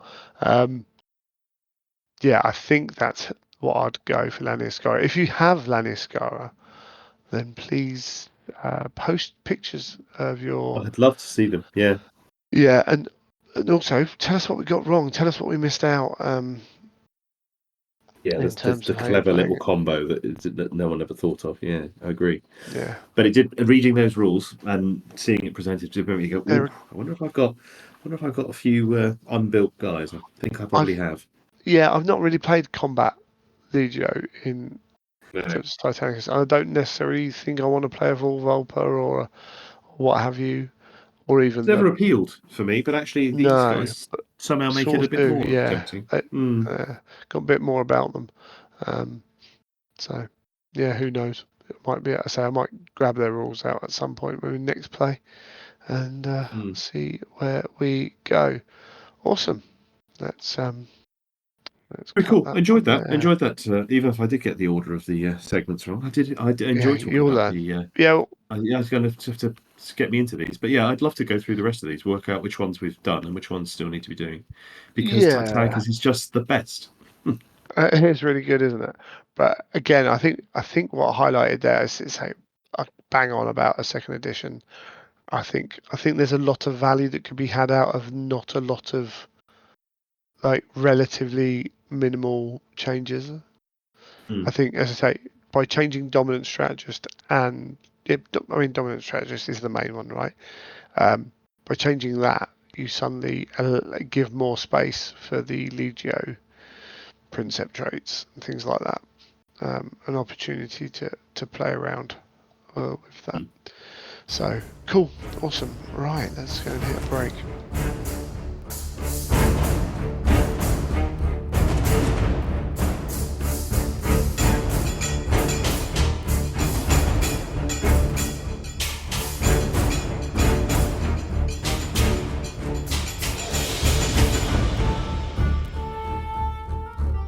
The last episode, we had talked about my trip up to the Greetings from the Warp event, and Neil actually contacted me, who was one of the guys running the actual gaming side of the event, to say that he enjoyed it and thought it was fair. And I did a little add-on message within a second addendum, as it were, that brought my thoughts together, which was cool. That one of the people I was talking about organising it was like cool with what I'd said, so don't mind that. But there was an event, there was something that happened at that event, which was, and we mentioned it briefly, which was an army got talked about, whether it should be allowed and what have you. Essentially, there was a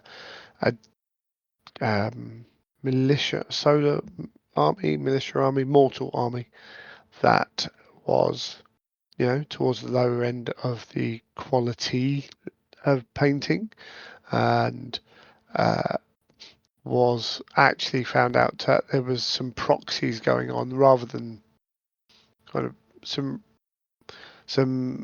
I think it was, I can't remember what it was now, but it was some weapons being used as a different weapon type on a specific chassis. So, but something you could already take, so it wasn't a clear and obvious. It was like, oh, you've got heavy bolters or whatever it was. It's like, oh no, they are auto cannons for this game, that kind of thing.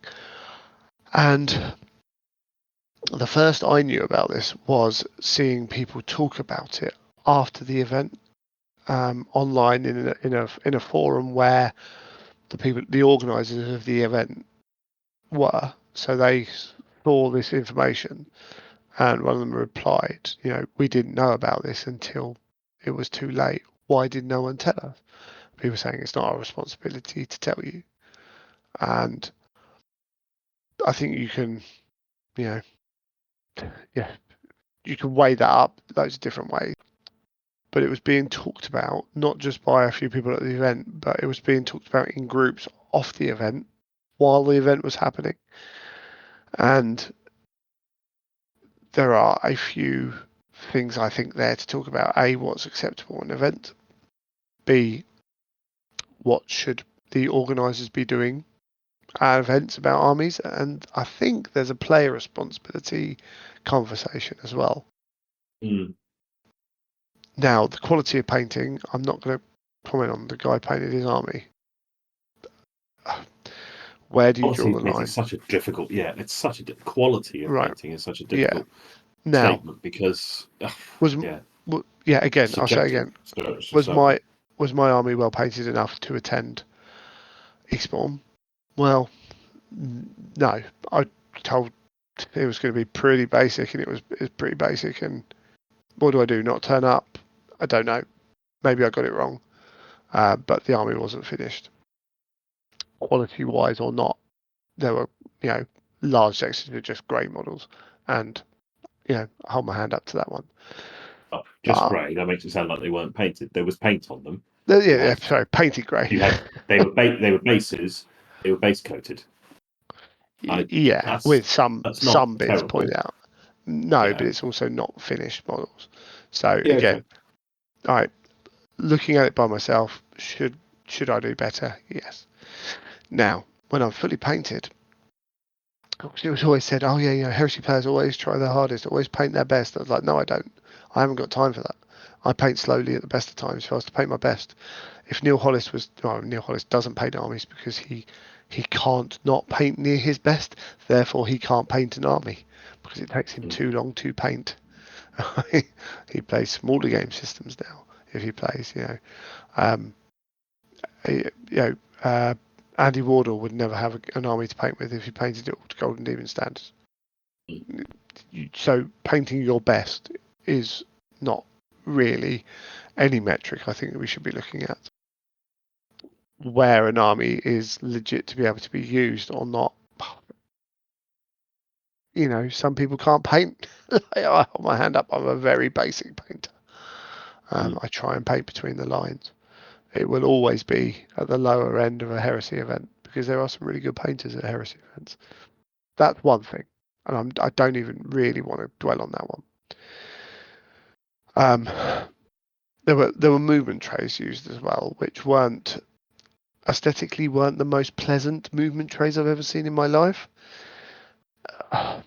Again, where do you stand with that? How much do they detract from the game? Whilst how much value do they give you for being able to play the game in a certain amount of time? Does the opponent want him to move those 20 models in each Mm. unit, Mm-hmm. one model at a Yeah. time? I would probably, if it was me, I wouldn't have used those movement trays. I would have gone to Element or to Mini Mag or someone who had more sleek ones that fit in a little bit neater into the unit and what have you.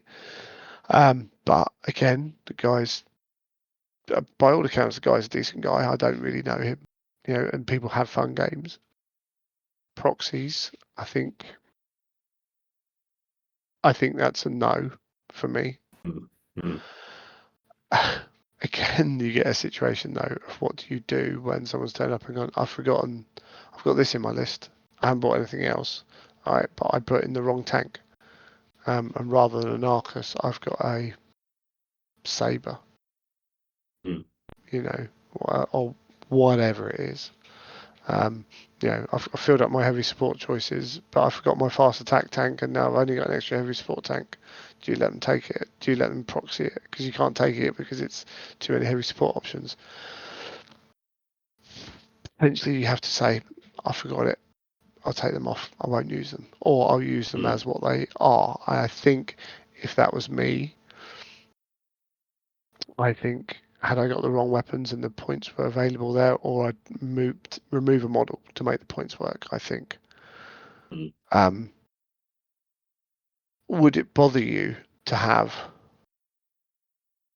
like the wrong tank, a tank proxying as another tank, or I think there were rapier batteries with the wrong weapons. Wrong weapons doesn't bother me. No. Silhouette, I think its silhouette is important. Okay. Proxying a rhino as a land raider, Sure. I'm going to struggle So with that. Proxying a land raider, well, it's not a good example. Proxying a rhino for a predator is a tricky one, but it's still the basic hull is about right. I mean, it feels weird making that level of sort of delineation, but I mean, if you're looking for sort of rules behind all of that, so that's probably where I would go with it. I don't have a problem with the weapons being different. so turn two.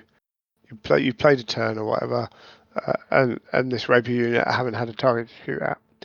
It's been 45 minutes since you went through this. Because working out what the scenario is, blah blah blah. You look up and go, oh cool, yeah, heavy bolt rapiers, brilliant. Okay, I'll move my tank out here, brilliant. 25 minutes later, they're in their shooting phase. They go, oh cool, my laser destroyer rapiers, my laser rapiers are shooting your tank. What do you mean? Oh, the heavy bolt ones are like, I wouldn't have moved him there. What'd you That's do? tricky. That's tricky. Right.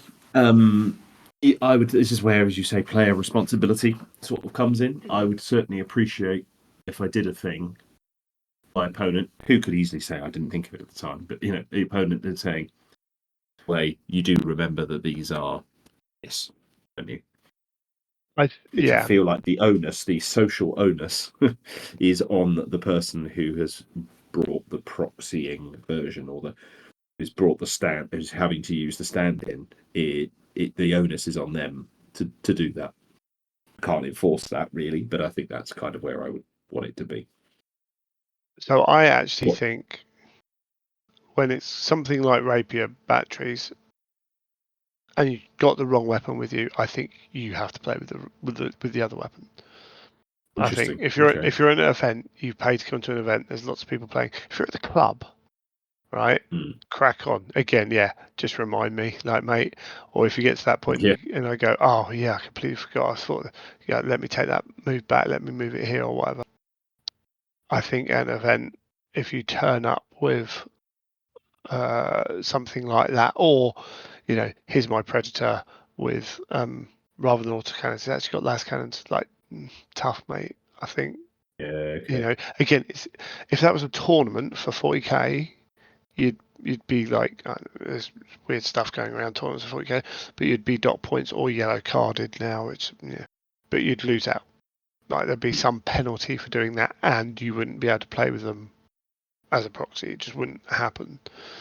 Um, it's tricky with a more narrative game. Like, should your praetor who's I don't know got a plasma pistol say actually I didn't take a plasma pistol this game, he's just got a bolt pistol, but I Mm. don't want to cut another model, haven't got another model, don't want to take that off. Yeah, I'd probably be all right with that. I think Mm. most people would.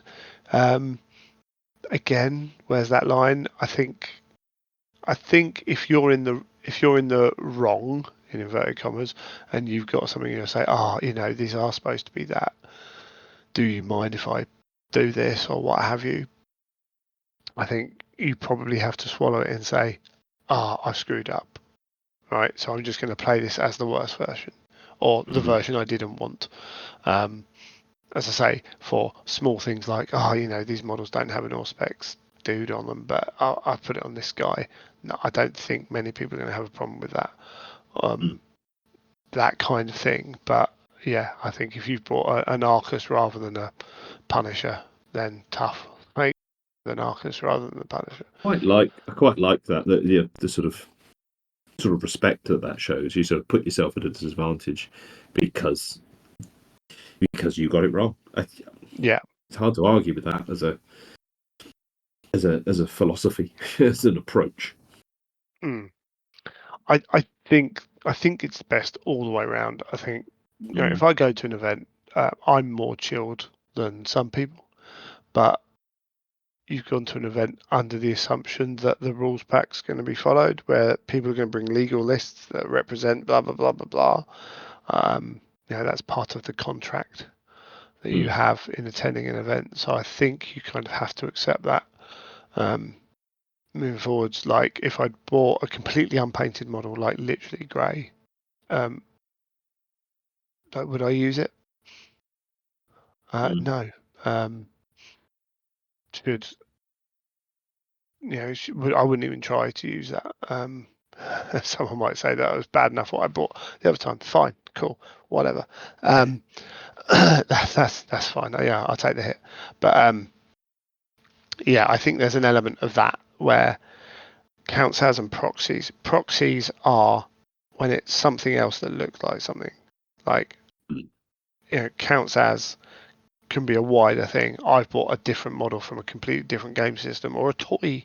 Orc players in 40k always buying toys and build them up. Cool, that's a counts as. They need to be, in terms of a tournament, everything has to be clearly representative of what it is, and not to be confused with something else. And I think that's a generally good rule to have. So, and it needs to be clear without having to continually ask, because it's not fair to have to expect your opponent to remember something the whole game. You can help them out, but even then, it's probably not fair. I've seen people with a Warhammer army made fully of halflings. There were halflings riding chickens, and there was a big woman, and they actually had a cheat sheet. Like everything was distinct, even though they were still halflings. So there was nothing like it was clear that Unit A was Unit A, and there were two of them, and Unit B was something different. So you didn't get confused between Unit A1 and Unit A2 and Unit B. You didn't get confused. You never thought Unit B was Unit A. But he then provided a cheat sheet with, by the way, Unit A is sword and shield engineer troops. Unit B is halberdier troops, what have you. So it was clear, so you can work it out. But by visually, you're never thinking, what's where, what's doing what. You're like, cool, they're the shooting guys. Cool, that's the tough armored guys. Cool, that's the cavalry. I can work it out from there. And I think that's a principle you have to go by. Do you If put you these guidelines or principles, call them rules if you like, or whatever, expectations, are these something you think that it should just be inherent in there, or is this something that in the community and the things, or is this things that should be written down part of a pack?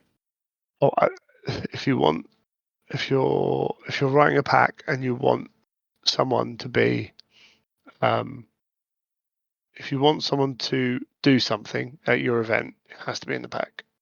Otherwise, How can you you, possibly expect it? yeah, you can't. You're dealing with people with different expectations, different motives, different backgrounds, approaches, what have you. You need to be explicit. Now, I think it's fair to say units must be representative of what those units are, and clearly representative is like how else do you word it? That is pretty straightforward. No proxies, that kind of thing. Those little bits. I think that is satisfactory to lay out without naming specific examples of you can't do this or you can't do that kind of thing. But I think it should be in there. What it might be worth doing is saying what will happen if something's not deemed that way. It's like we will have to remove models if it's doesn't if it's going against the aesthetic of the Horus Heresy to a great extent. If you've got I don't know, a World War II tank in a Space Marine army, and it's made no attempt to be like a Land Raider or what have you, then maybe you've got a case of saying that, dude, we're not going to let you use it. It doesn't fit. Or you bring an Infinity model, which is completely different, like scale, aesthetic, blah blah blah. Then I think you can probably say, no offense, mate, but that's not going to happen. Yeah, that's not what we're doing here. Yeah. No, and we've said that in our pack, and you've agreed to that. So cool. And that's I think we might have talked about it. Certainly, other people have talked about this. How do you when you have a community like this and you're trying not to lose money running an event? How easy is it to say to someone, "I'm not letting you do that," and I will do that, and okay, cool, you're not going to come to any of my events anymore. Fine, cool, I'm cool with that. Some events, some people lose money running events, and they'll lose even more if they do that. I think there's a fundamental issue with the way you're running your events then. And it's not to be mean to anyone, but I think you should be looking to more than cover your costs running an event. I think you should be looking at covering your costs at a reduced non-maximal attendance, because that can actually, because that can happen. That's the way I've always run my events. And I think for the good of you running more events, more than just one, and quitting, then you need to be doing that. No one's going to mind if you pocket 200 quid for running a 100-person event. Trust me, it's not worth the monetary value to run an event. That's not why those people are doing it. If they walk away with 100 quid, if you then want to put all that back in prices, cool, crack on, fine, do whatever you want to do. But if you're continually losing money paying for events, well, you're going to stop running events, and the whole community loses out. People are prepared. How can you be spending out to do that? That would just be mad. Well, people do it all the time, and some people do it on principle of they want to provide the biggest event. And you know what? Fair enough. I get it. Like the apostate, the one I went to in Stratford, the guy who makes amazing tables. Like there's a different reason he was not making that money. But as a community member who wants to go to events like that, I want to pay £10 more a ticket to make sure those events are still running. Mm-hmm. And I think the vast majority of the community feels the same. I've said it many times now, but the first Company of Legends event was like 90 quid or something for a weekend of gaming, uh, food, 5 meals, I think it was, over a weekend, and accommodation. And my first piece of feedback was put the price up by 50 quid. Mm-hmm. I still can't get a hotel room for the price that I've paid for this whole event. Mm-hmm. So you are charging far too little. Put the price up. Yeah. And particularly now, when you look at even not great events are doing well. Like there's a few that are really underperforming, and I think that's other issues. I think the London Grand Tournament should have more players than it does, but guess what? The London Grand Tournament hasn't got a good name in the heresy community, and hasn't had ever since it moved to that venue. So I think that's it's a shame, because it should have, and I think they missed an opportunity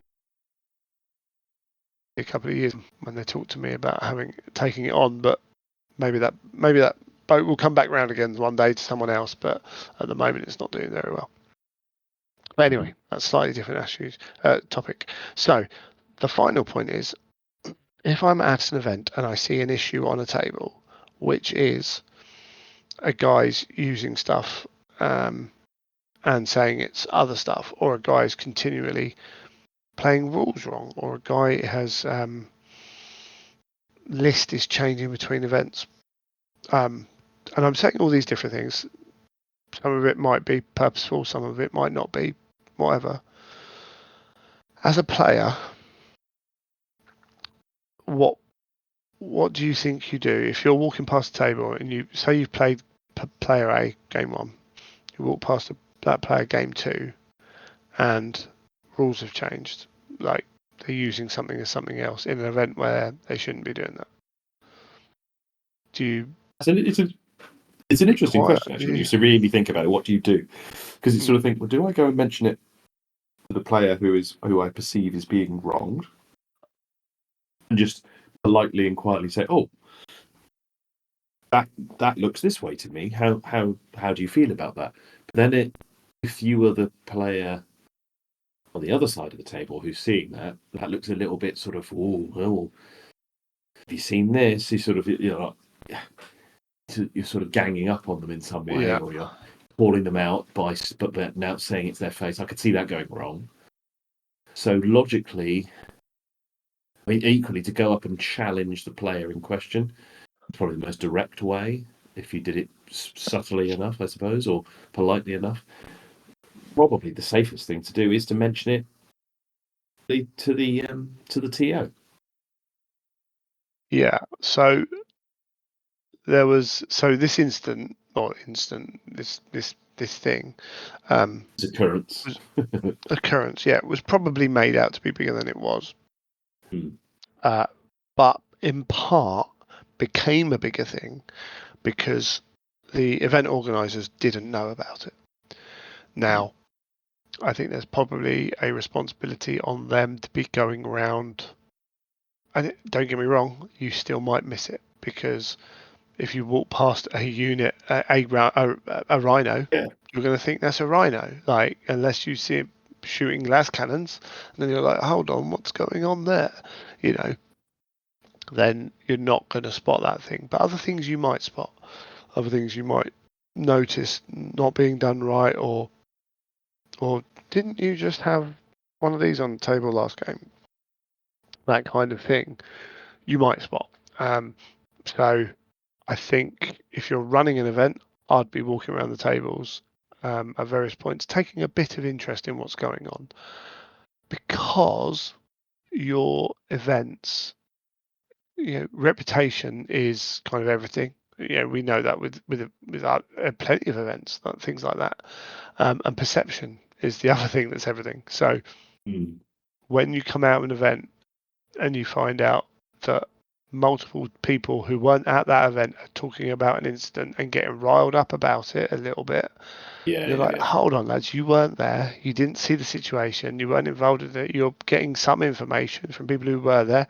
I'm going to take their viewpoint. Carries more weight than yours does if you're not there. But at no point, if I come out of an event and someone goes to me a day later or that evening when I'm driving home, when I'm tired, when I'm worn out, and says, "Oh, by the way, did you know that so and so kept changing up the rules with how he was working this, and it seemed to be," and I'd be like, "Why didn't anyone tell me? I could have gone and addressed this situation if someone had told me." And that happens sometimes because you know what? I've had a long week. I've come to an event where I just want to have fun. This bloke, I'm not sure, but I think he's playing fast and loose with some rules. But maybe I got it wrong. Okay, cool. Game two, his opponent's like, oh, you know what? I don't like confronting people, but I think he's getting all these rules wrong, right?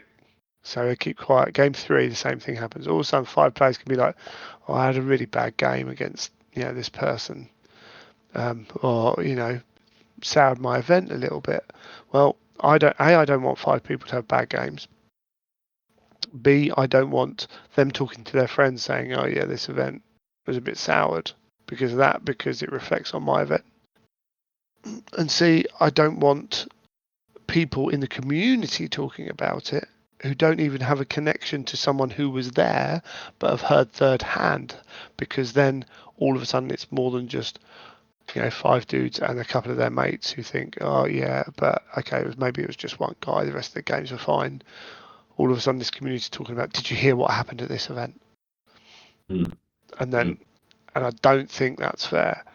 I would want either the player, any of those players to come up to me, or as soon as there was some talk about it, I would want someone to go, Greg, I'm at home, but I've heard about this happening. Are you aware? Cool. Okay. I'm not. Thank you for letting me know. I can now go and resolve this situation, which might also preserve that person's um, name, because you know what, the amount of times I've seen, one of the worst cases I ever saw was was a Warhammer podcast where some guy said I had the worst game I've ever played against this guy. It was terrible. Blah, blah, blah, blah, blah. I didn't enjoy it. I never want to play him again. It was awful. And all of a sudden, oh man, that's terrible. Oh, that person shouldn't be playing this game.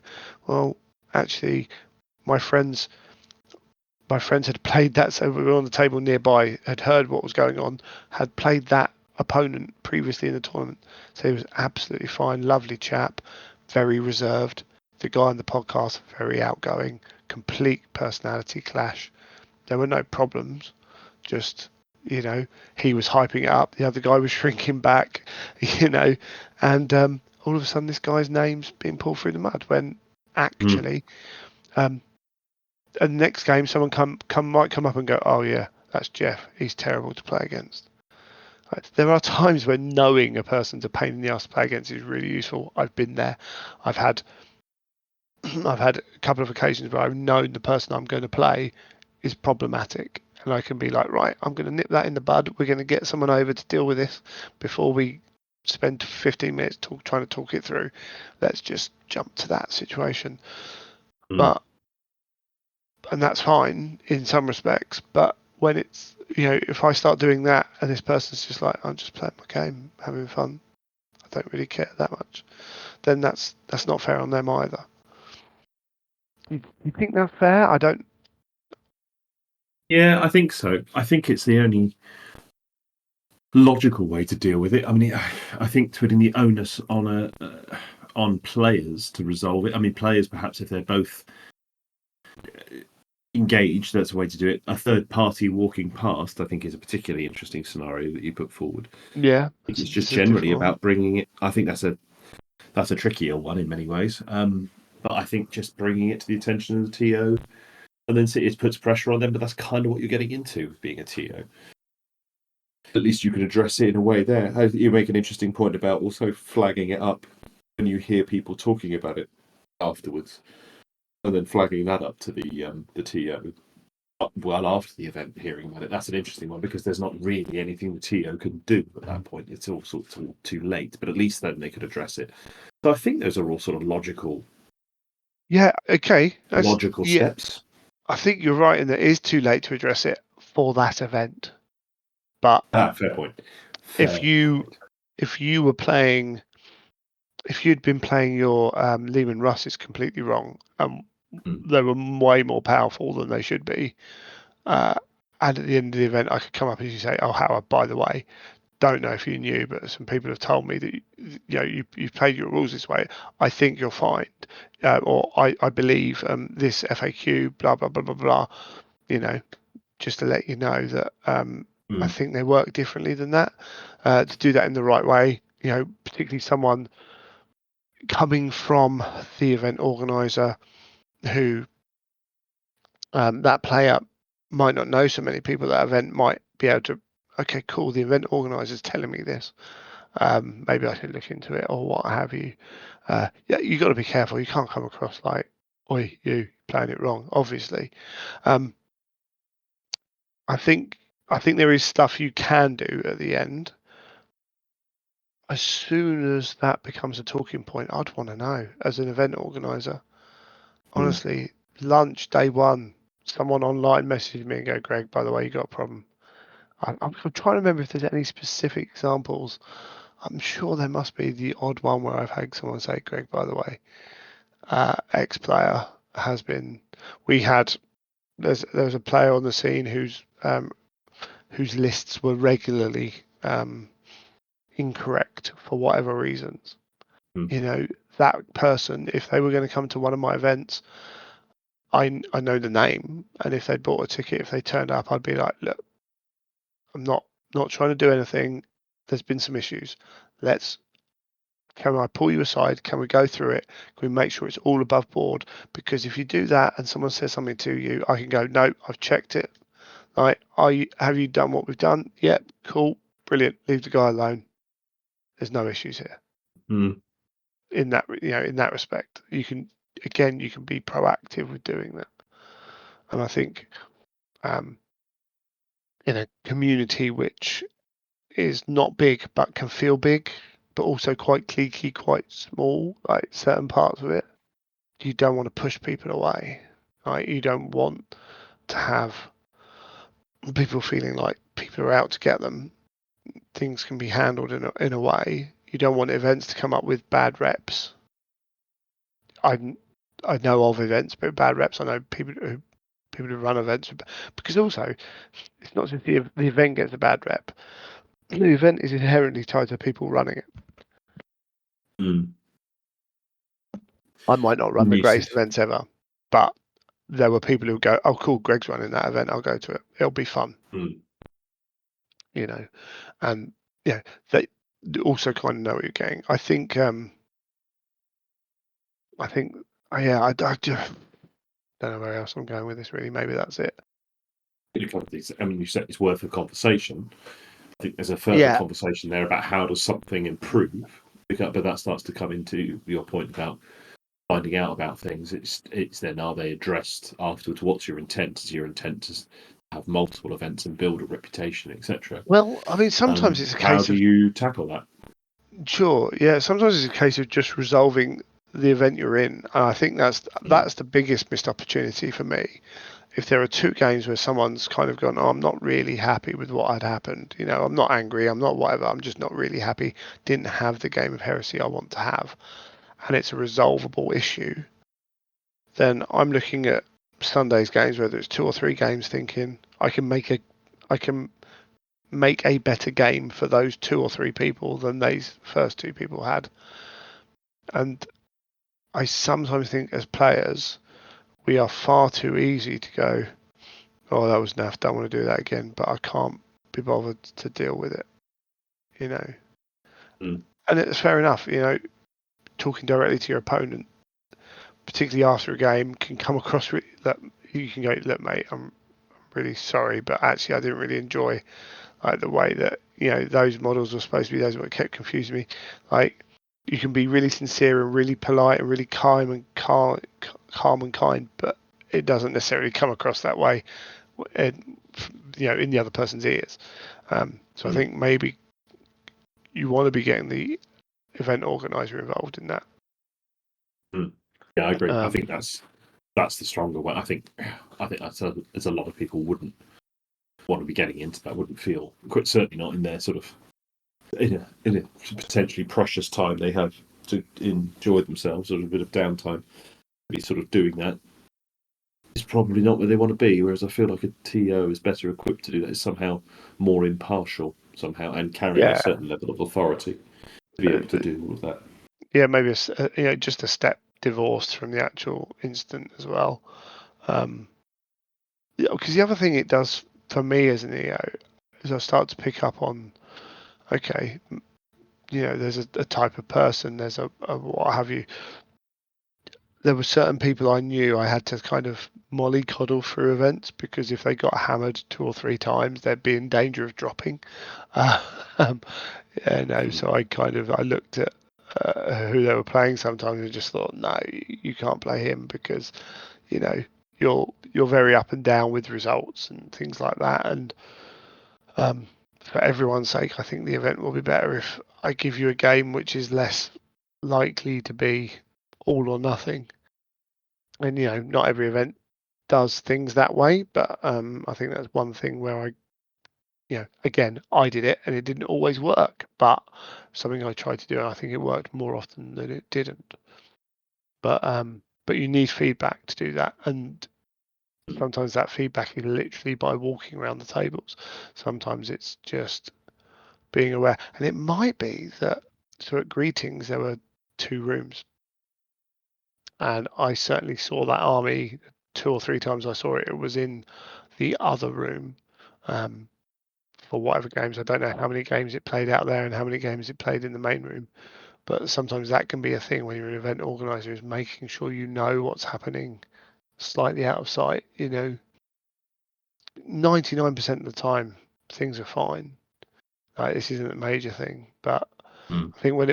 I think the thing for me is if things get talked about in WhatsApp groups or on, it was brought up on Crusade and Heresy. There was, one of the people who's more keen to point out, flaws and potential unworthiness of armies and things like that, which I think is a whole different issue and whatever. I don't think if you're an event, you should necessarily be leading that topic as in that way. I think you can ask questions potentially, but it feels a bit wrong Mm. to be kind of pointing it out, because everyone's got incomplete information for starters, and then it becomes a pile-on when there's usually information that means it shouldn't really be handled that way.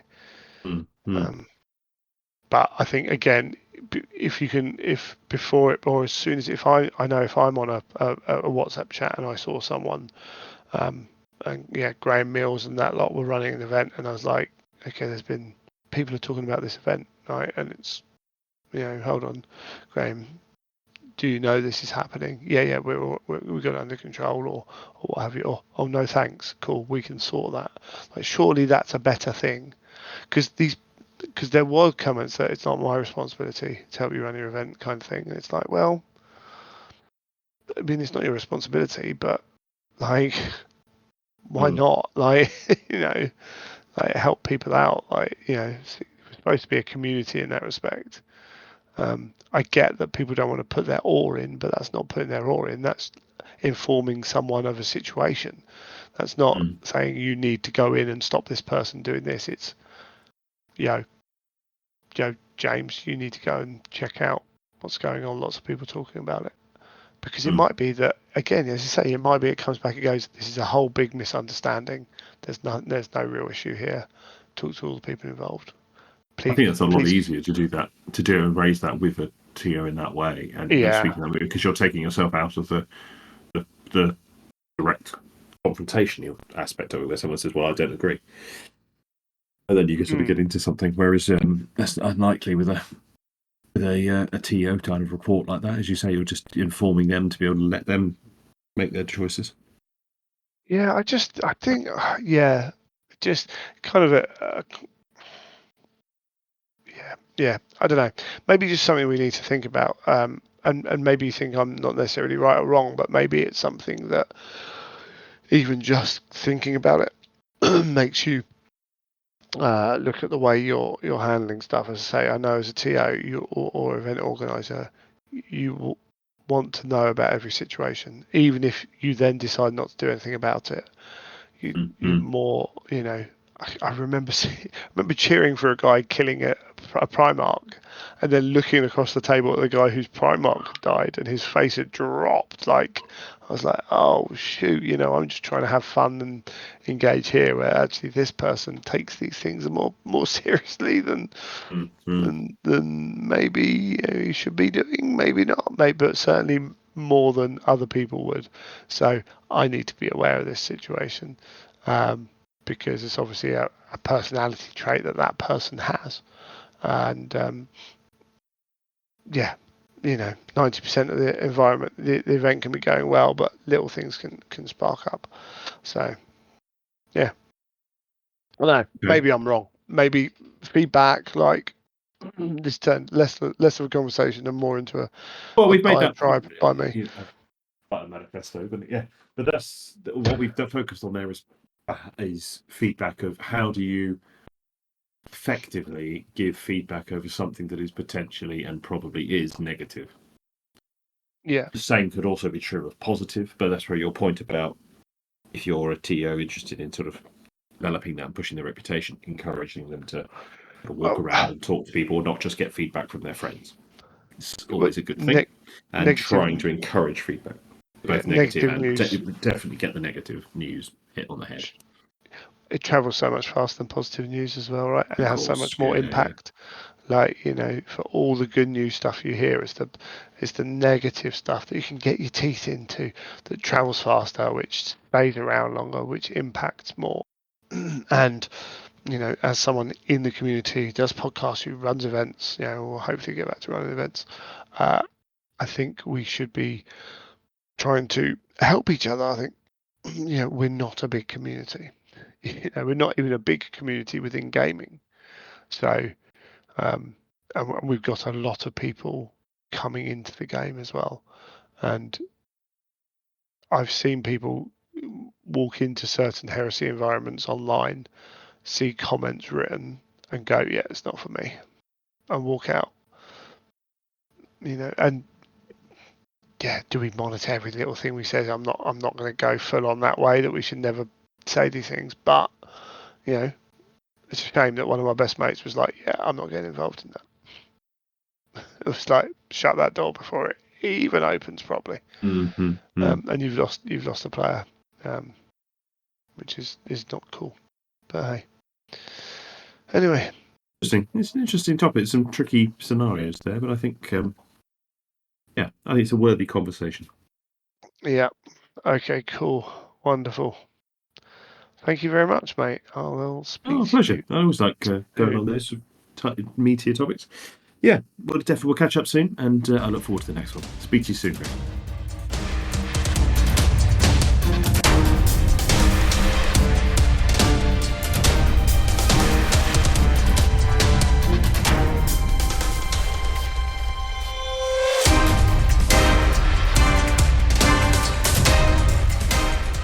Congratulations, you've made it to the end of another episode of the Imperial Truth podcast. As usual, I'm going to ask for your feedback. So if you do have anything to say about the show, any thoughts on the topics we discussed, any ideas for future topics, any ideas for, or anything really, then you can email Greg at theimperialtruth.com. You can also find us on Twitter for however long that will be at imperial_truth. I'm on Twitter as well at Child of Fang. I'm also on Blue Sky if you're moving that way. So you can get me there. And of course, we've got the Facebook page as well. If you just search for the Imperial Truth podcast, all those links are in the show notes.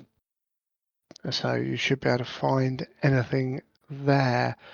We're coming up to the end of the year. I am going to spend some time very soon making sure my list of releases is up to date for that review show as we do as we go into 2025.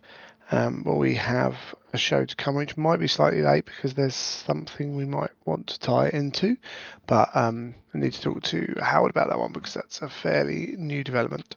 So yeah, we'll be back for sure with one before Christmas. Of course, if you are buying toys for yourself or someone else, you want to support the show, we have the Elements link in the show notes, and we also have our codes there as well, element codes, which you can find in the show notes. If you want to go the extra mile supporting us, that's great. We have the Patreon as well. If you really want to support the show and feel like it's worth a few of your hard-earned pennies, then please head on over to Patreon, but don't feel you have to. As we say every time, this show is free and will remain free for you guys. And we also have the new link with Battle Bling and, of course, the Warhammer merch link as well. So a few ways you can support the show, but the easiest way and the completely free way is to tell someone you know that you like the show. That helps us a lot. Or leave a review on iTunes or whatever. And if you do leave a review on iTunes, please feel free to email us to tell us you have done so, because I'm not going to go trawling through like I used to back in the day. I moved on after 10 years. It's a bit much. So yeah, who knows? But yeah, feel free to fire that at us. And I think that's about it really. We're working on stuff. We're trying to hopefully get some more of the pictures out when GW send the stuff. Obviously, Howard's much better at that than I am, but we're trying to do that and hopefully keep the show entertaining for you as well. Anyway, I'm starting to go off on rambles, so I think we'll leave it there. You have been listening to The Imperial Truth.